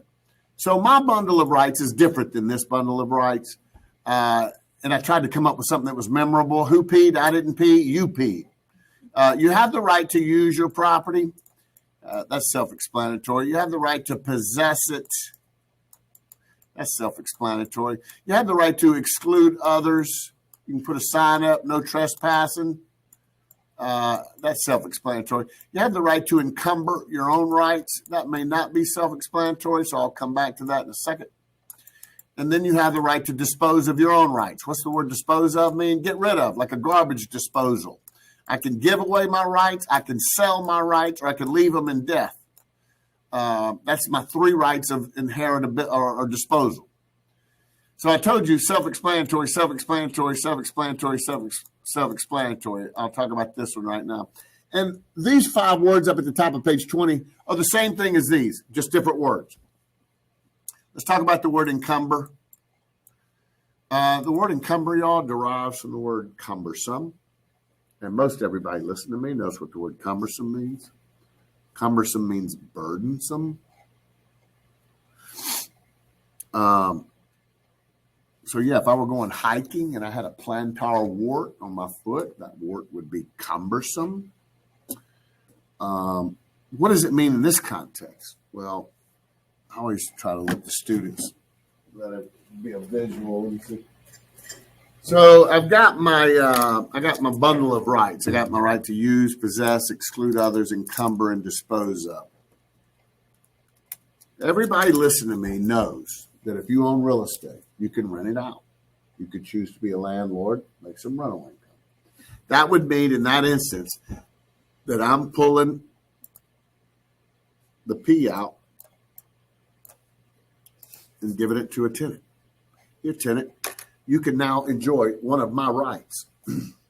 So that means, what if I own two properties in my life? My home and a rental property. And I got a tenant in my rental property. Well, me and the old lady get upset with each other. She kicks me out of the house. I cannot go to my tenant's house, my rental property, and knock on my tenant's door and ask them to scooch over for a couple of weeks. They can call the damn law on me. I can't even possess what I own. I got a deed with my name on it, but I can't possess it. Why? Because I pulled the P out and I gave it to somebody. Now, I still own the property. I just do not own the right to possess it. Now, can I sell the property at this time? Absolutely. Now, I'm doing this for the satellite students. Whoever I sell it to, you like that, right? See the screen? Whoever I sell it to does not buy what? Damn, y'all, the right of possession. Y'all really need to embrace the mother of learning is retention. But yeah, point is I can have it rented out and still sell. But you can never sell what you do not own. So if I do not own the right of possession because I've given it somewhere else, whoever buys it from me has to honor the lease. And it's not a matter of them being a nice guy or not. It's not like if I bought property that was currently leased out, the nerds would say, at this point, Mark has a reversionary right of possession. That just means when this lease expires, my rights of possession will revert back to the owner. Okay? But I'm just trying to tell you how these bundle of rights work. You can never sell what you don't own. I gave you the leasing example. In fact, there's a question I hear often on this exam. Which event would least likely affect a tenant's interest in the property? Sale of the property. I just gave you that example. Just because my landlord sells the rental property, that doesn't affect me, the tenant, at all.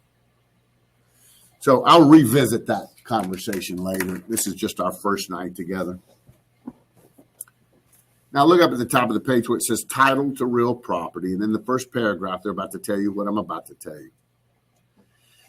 You use the word title in the car business because the title is the piece of paper that indicates the ownership.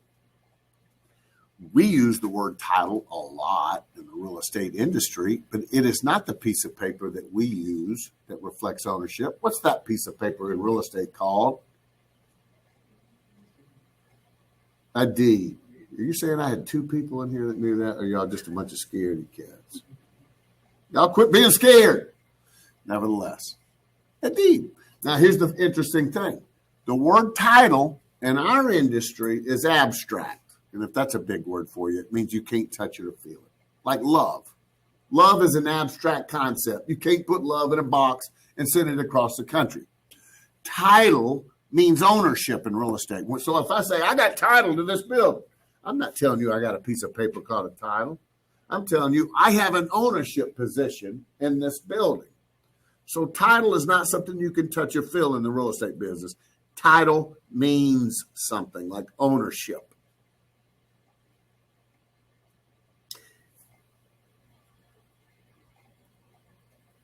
So at the bottom of page 20, they begin talking about surface rights, subsurface rights, etc. We've already talked about them.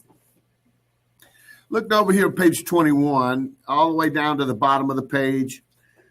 look at the last paragraph and then stop paying attention to it. Highlight the last sentence right above the last paragraph. It reads, government and airport authorities often purchase adjacent air rights to provide approach patterns for air traffic. Bottom of page 21, the next to last paragraph, the last sentence.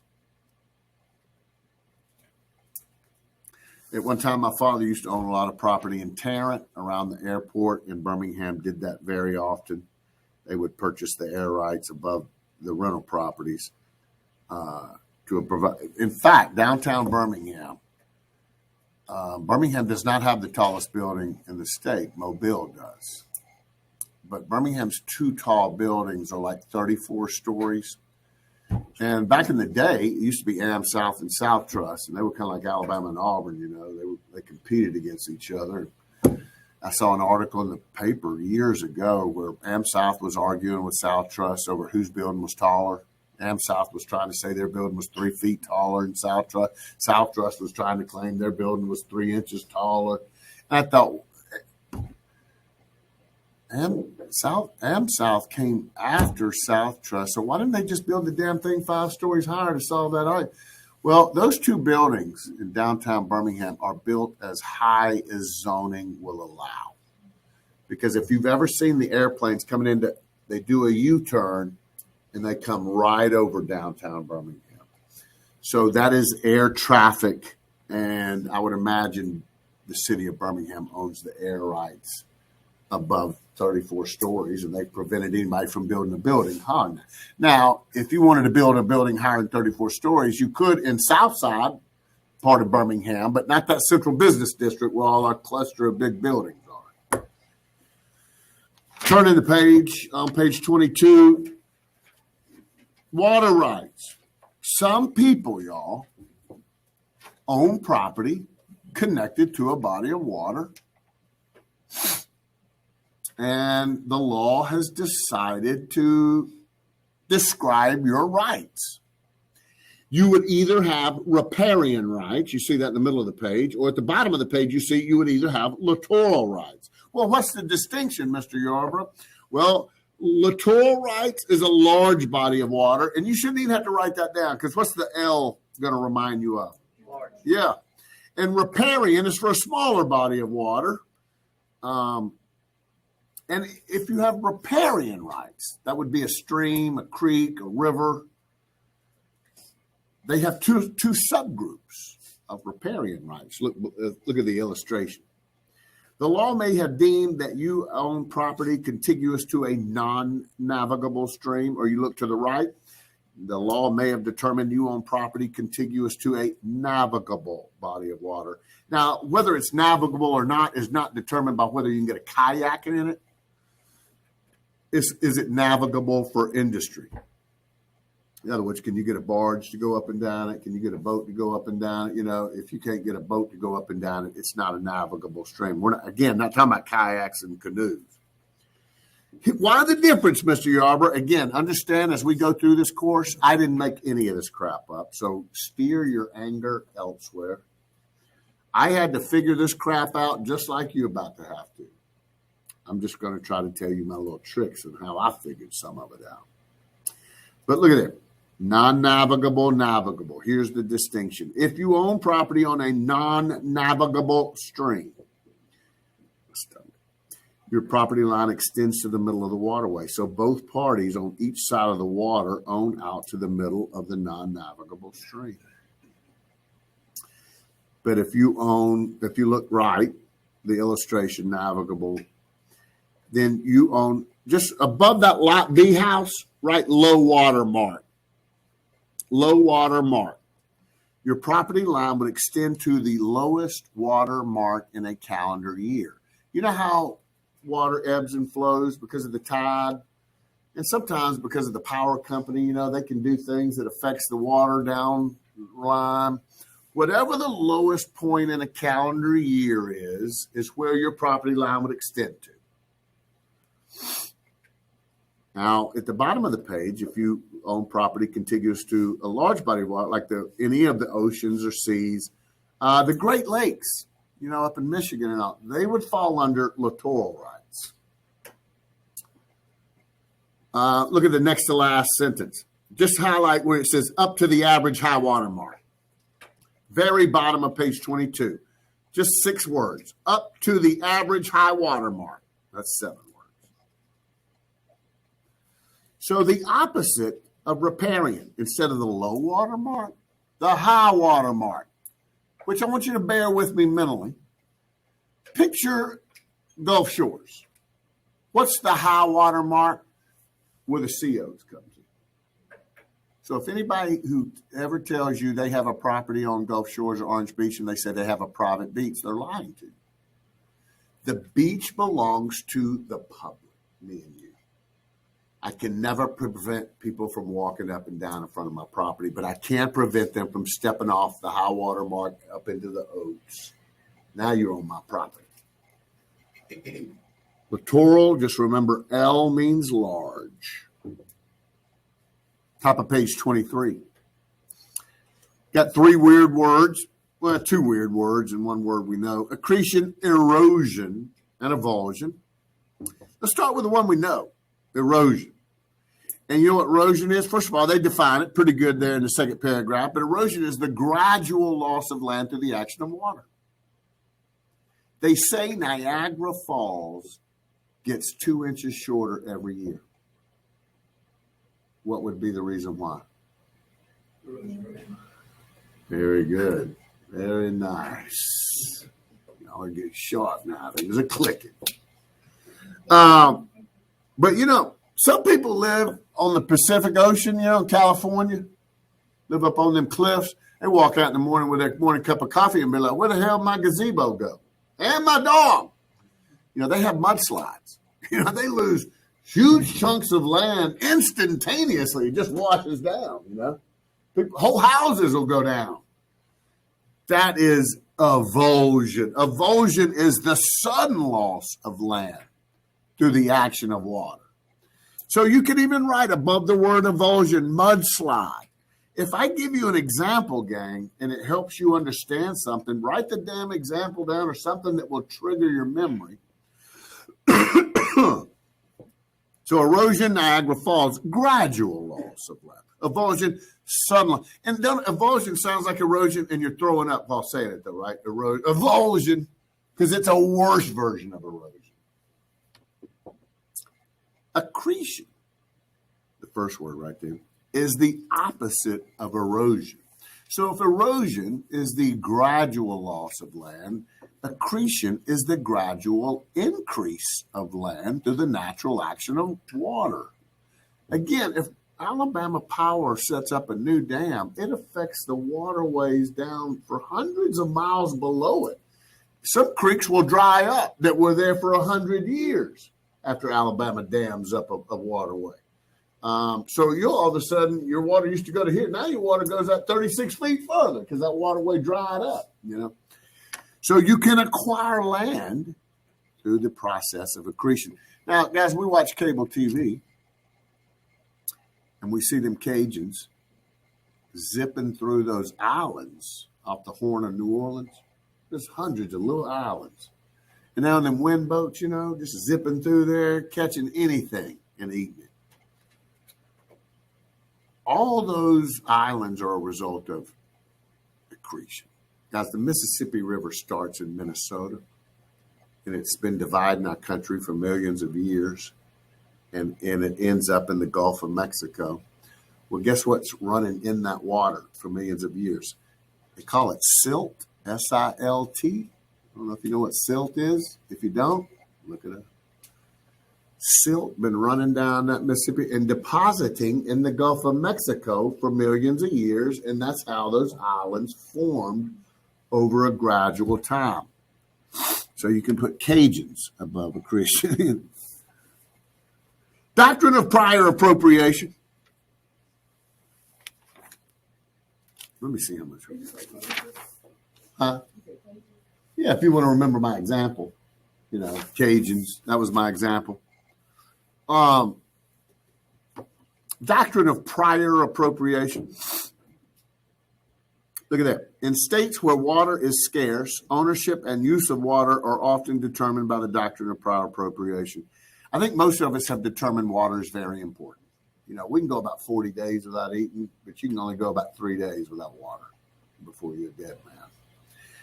And I remember it was about 10 years ago, Los Angeles, Phoenix, and Las Vegas were on the cusp of going extinct. Because I hope all of y'all know those cities are an aberration.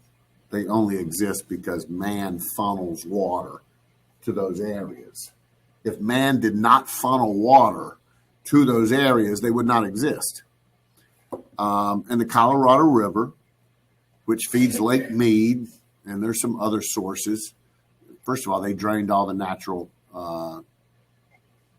underground water sources years ago. But anyway, all three of those cities were on the verge of going away. They had a drought. They were at the end of a 7-year drought. But all of a sudden, they started getting some rain. But now they're back in a drought. And they think it could be another 10-year drought. We, in our lifetime, could see those three cities go away.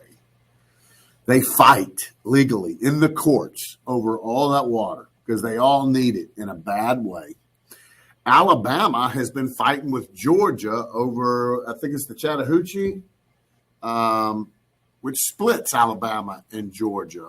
Nationwide, a lot of divisions between states or waterways. It was a natural division 300 years ago. And the reason Alabama and Georgia have been fighting over that water is because Atlanta's thirsty. And they get their water from Lake Lanier, and Lake Lanier is not doing the job, struggling. So, yeah, you see here Alabama and Georgia fighting over Chattahoochee, doctrine of prior appropriation. Coastal waters. I never taught this, but I've had a student tell me this is on the exam. They saw it on their exam. I don't even know what it is, but the United States Convention of the Law of the Sea, signed in 1982, is the most recent agreement affecting coastal waters to which the United States is a party. I kind of understand this. All countries have a version of this law. There are some universal laws. Because you'll hear occasionally, China's upset that America has warships in their territorial waters. You ever hear that crap? That's kind of what they're talking about right there. Every country has defined their territorial waters. A lot of BS on it to sell homes, ain't it? Know all this stuff. But, you know, the way I looked at it is, man, everybody, after I took this course, I would write some of these interesting facts down on 5x7 cards and go to house parties. I was the smartest dude there. I mean, I would be dropping some bombs, man. You know any damn thing about the law of the sea? Over here on page 24, there's some economic characteristics about real estate. We've been talking about some physical characteristics. In other words, how does real estate make money or lose money? One of the economic characteristics that helps it make money is the fact that there is a finite supply of real estate in the world. You'll hear old men talking about it. They ain't making no more. There's only a certain amount of real estate on the earth that's available, and scarcity is a necessary ingredient in supply and demand. Real estate is unique in that it's one thing that you can drastically increase its value by improving it. Now, some people say, yeah, you can improve a car. You know, some damn fur on the wheel ain't going to make me get 2 or 3K extra if I put it in Craigslist. I can assure you. Some dice, you know, some chrome on the you can't improve a car and increase its value like you can improve a real estate and increase its value. Permanence of the investment. We've already talked about it. Until the earth blows up, real estate's here to stay. So the fact that there's only so much scarcity and the fact that it's here until the earth blows up, those are two strong factors that separate real estate from every other product and market in the economy. And I bet you've heard this, gang. You ever heard somebody say, what are the 3 most important factors of real estate? Well, my gang's never heard that. Location, location, location. Never heard that? Okay. Well, right here, we're moving down the page. You see the area preference. I want you to highlight that word situs, S-I-T-U-S. It's Latin that means place, and not the verb place, like to place an item on a table, but the noun place. This is my place, not your place. Guys, they're going to require you to be a verbiage detective in some of these multiple choice questions. In other words, they'll have a question, and in the question, they mention the word situs. Never do they mention the word location. But if you don't know that the word situs means location, then you don't get the context of the question. In other words, they'll word it to where if you don't know what this one damn word means, you don't understand the entire question. So sometimes I will make that point to you when there's a certain word that situs means location, effectively. So now here we are at the bottom, and we're going to talk about how the law distinguishes personal property from real property. And then we're going to be out of here at 9 o'clock. Normally, guys, we're going to take a 7 o'clock break and an 8 o'clock break, and I'll usually get you out around 9. So there'll be no reason for a 9 break. Tonight, we went a little long on the first break, so we just had one break tonight. But at the bottom of the page, real property versus personal property.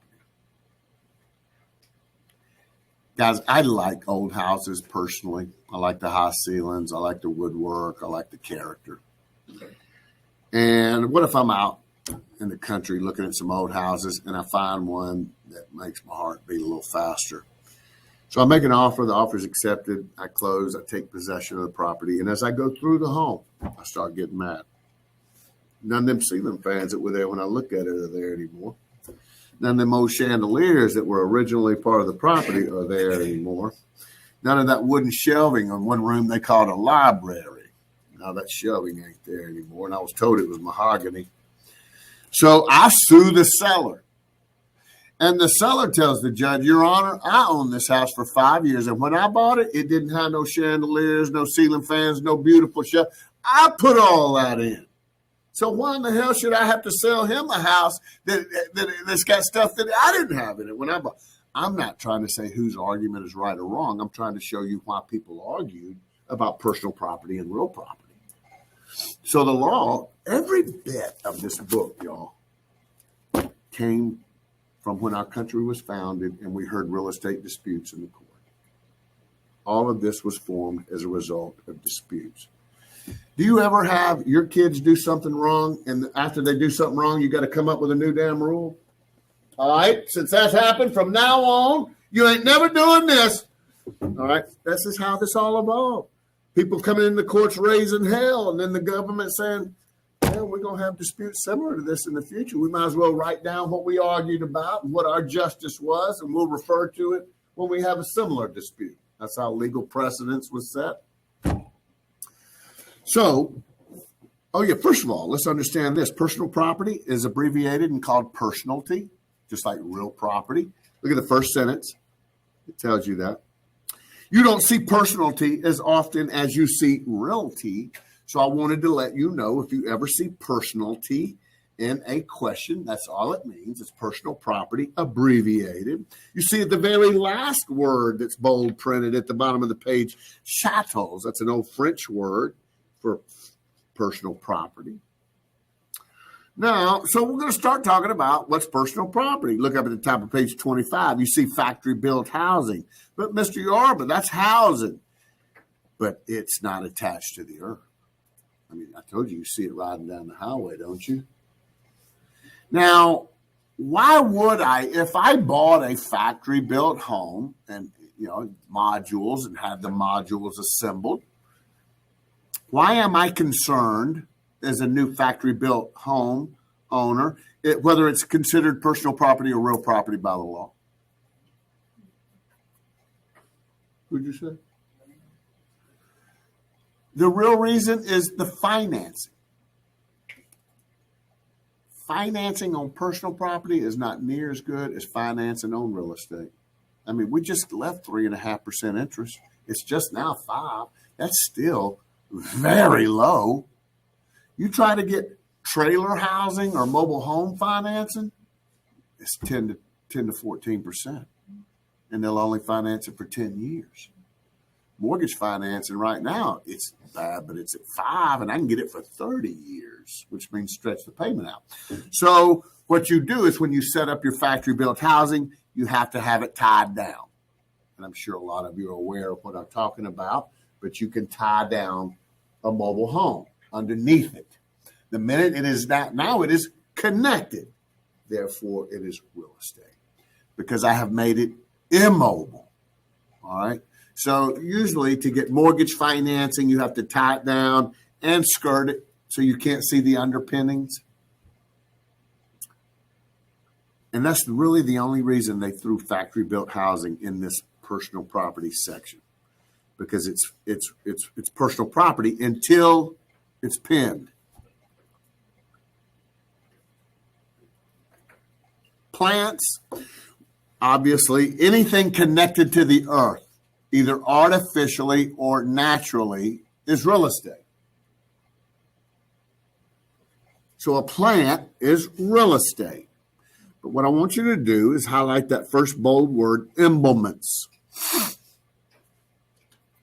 Y'all, emblements are the crops of a tenant farmer. I just noticed something. You didn't get in here to get your free highlight.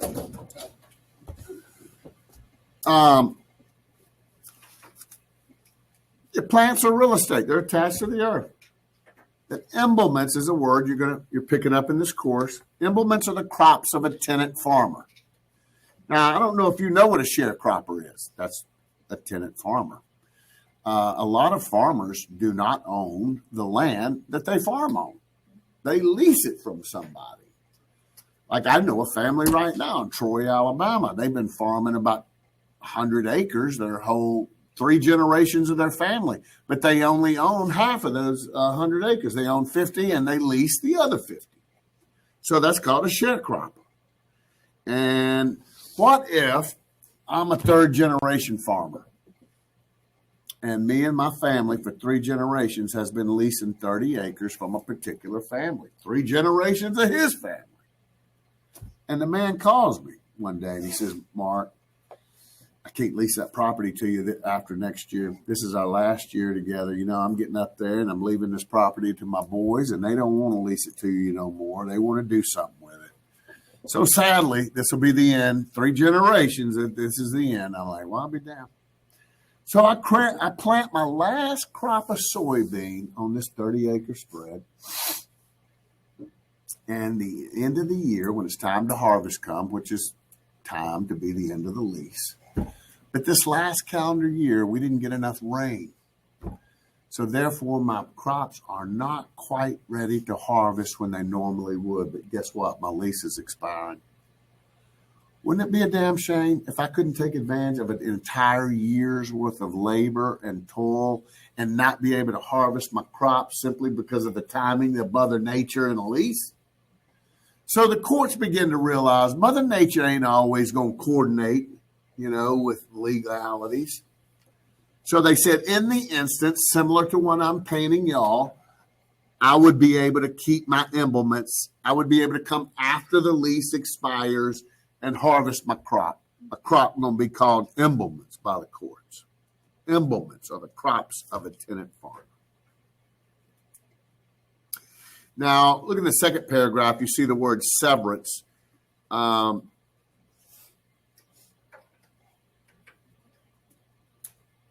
You look at a tree, y'all, you can cut it down with a saw, right? Sever it from the ground. That tree used to be real estate. Now that I've cut it down, timber, boom, and it's separated, now it's personal property. I've severed it from the ground. But check this out, y'all. I know y'all know it's not unusual for people to buy large swaths of land for timber. And a lot of time, more so than individuals, it's companies. You'll hear a company buying 500 acres of timberland from another company. Guys, I know enough about timber to get me in trouble. I've got a friend of mine in Tuscaloosa in the timber business, and he's learned me a few things. But, let's say this particular timber is knee high. It's just been planted a year or two ago. Knee high. That timber is probably not going to be harvested for another 10 to 15 years. And the period of time dictates on what you want to use the wood for.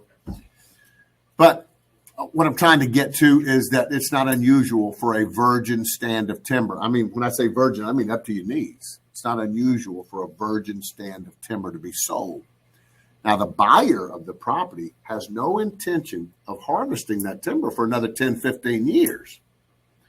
So it'd be like this. I own 1,000 acres. I sold you 100 of my 1,000 acres. It's a virgin stand of timber. You're not planning on harvesting it for another 10 to 15 years. But 3 years after I sell you that virgin stand of timber, I want to sell the whole 1,000 acres. Now, I was just selling you the timber on that 100 acres. I wasn't selling you the 100 acres of land underneath it, just the timber. But now, 3 years after I sell you that timber, I want to sell the whole 1,000 acres. I've got to tell the buyer, you see all that 100 acres of timber? Yeah, I see it. Pretend you don't, because it ain't yours. I sold it 3 years ago. So even though that timber is actually standing and connected to the earth, according to the law, it's personal property. I didn't actually sever it by cutting it down, but by selling it contractually, I constructively severed it. Okay? So that's why they mentioned the word severance right there. So here we are on page 25, classifications of fixtures. So we turn the page. A fixture used to be personal property, but it's now been attached to land or a building. A ceiling fan is a fixture. A chandelier is a fixture. Have you ever noticed some stoves are not slid in? They're set ins. That is real estate. Okay, that's not personal property. That you can't just take a set in stove with you like you can pull a stove out of a slot and take it with you. It's real estate. But it's a fixture. So I can unattach fixtures, y'all. Like, let me go back to the example with the old house. If I own the old house and I don't want to sell the chandeliers and I don't want to sell the ceiling fans, that's fine. Just tell the damn buyers, you're not going to get any of the ceiling fans or any of the chandeliers. I'm going to take them with me. Oh, okay. At least now they can take that into consideration. But you can't deceive them as though they're going to get that, and then they take possession of the property. Now there's holes and wires dangling. You can take your fixtures with you. You just need to make everybody aware of that. But legal tests of a fixture. You don't need to memorize those 5, but let's just talk about them. Look at the first bullet: method of annexation. Let's say I bought that old home. Let's stick with the same example. I bought that old home. And you know what old homes typically have in all the windows? Air conditioners. Window units is what my family calls them. So I buy this old home, I close on it, and I got my moving van, I'm moving in, and there's holes, right? And I sue the seller in court because I was deserving of them window units. The judge is going to say, Mr. Yarber, you are not deserving of those AC units. If you know anything about those AC window units, they are meant to be attached temporarily. It is not a permanent attachment. So the method of annexation, how permanent is the method of attachment? That could be a part of the court's thinking. How about,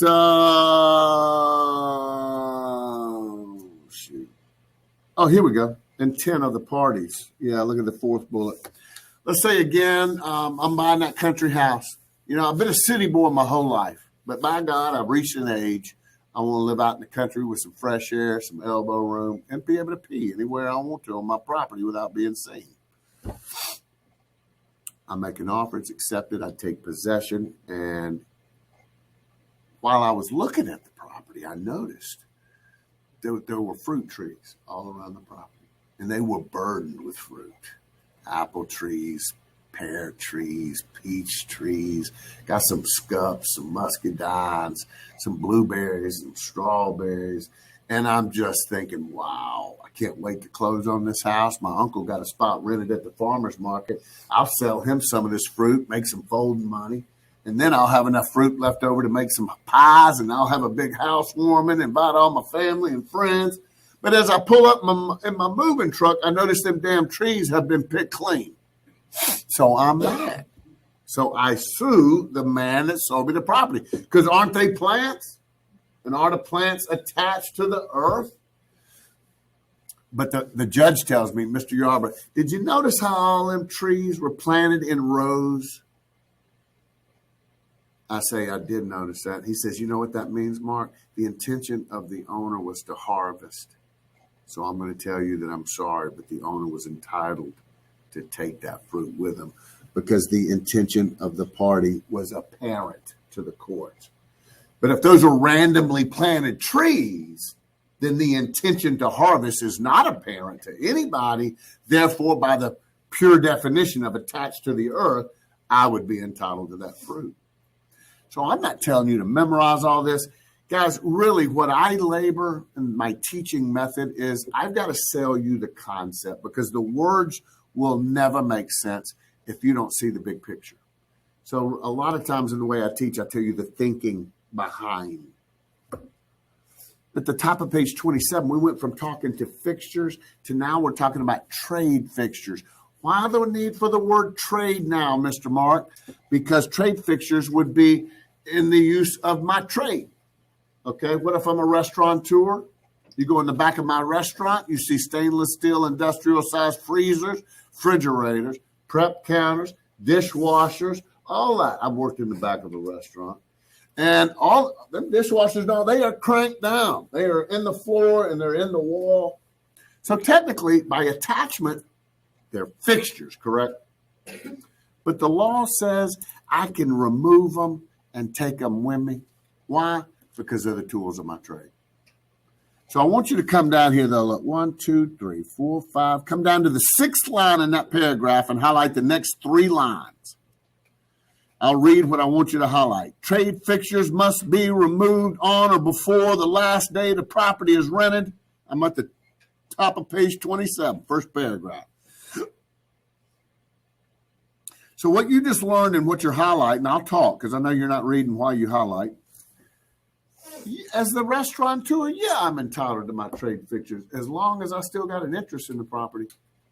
So if my lease was up May 31 and here I am on June the 2nd trying to back the truck up to get my trade fixtures, the new owner of the restaurant got a right to say, Mr. Yarber, you 2 days too late. I now own this stuff. Also, what you highlighted was if the removal of these trade fixtures causes some damage, then I obviously would be responsible for the damage. More often than not, holes in the wall, holes in the floor where they were attached, that kind of damage. So that's 2 particulars that I'd like for you to know in keeping with trade fixtures. Got to remove it while I have an interest in the property, and I'm responsible for any damages. We are now at the key point review. So let's just practice. I got 7 minutes till 9. We're going to be out of here at 9 minutes after 9. I want you to do we spend 15 minutes. This is what I call. Whenever we get to this point, I say, let's do our 15 minutes. I want you to spend about 2 minutes in the key point review, rifling through it, reinforcing what you just heard. This is important in retention, guys. I don't tell you things just because I'm a teacher and you're a student. Everything I tell you has a weird, kooky brain learning retention reason. So spend about 2 minutes in the key point review, rifling through it, reinforcing what we talked about. Then take your 20-question quiz, but find your answers in the back and do the flip back to avoid the imprint. You got to do the flip back and forth to avoid the imprint. We'll be done at 8 minutes after 9. You may begin.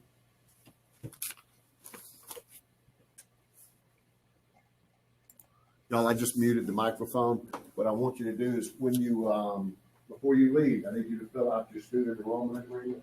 There's 2 forms behind it.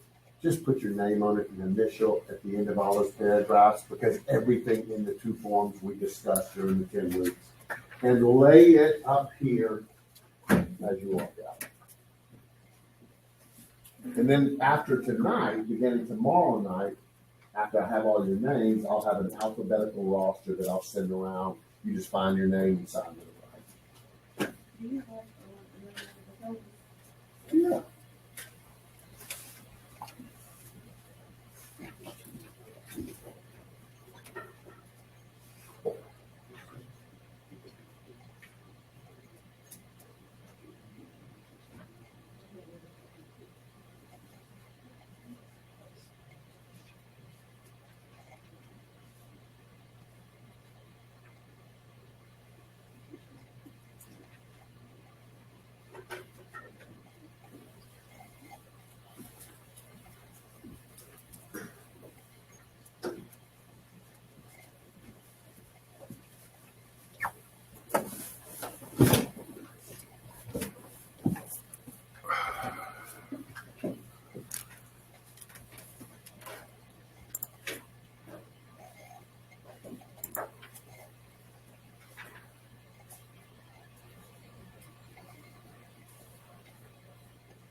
All right, here we go. All right, gang, I've had 15 minutes. So, moderators, go ahead and pass your roster around. Let your people send it. For you new students, I got to have a conversation with you. The fact that you're satellite students and you're away from me, let me help you understand this. The moderators and the company you're taking this at are friends of ours. They're quality people, and they don't know anything about this course. Nothing. They don't know any of the subject matter. They don't know any of the processes with the state as far as paperwork. They are only providing a facility for me. So do not direct any questions about the material or the process to them.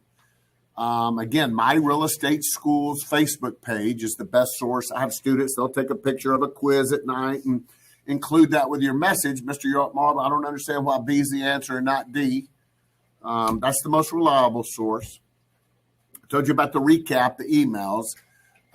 We'll send you your first email out Friday, and if you don't get it, we'll try to work on it once. If not, get it from another student in class that's getting them. But this is our first night. It was light and fluffy. Hope it wasn't too heavy for you. We try to have a good time every night. You'll be a little looser tomorrow night than you were tonight. And have a safe trip home. See you tomorrow night, chapters 3 and 4. And I'll see you tomorrow night at 6 p.m. Until then.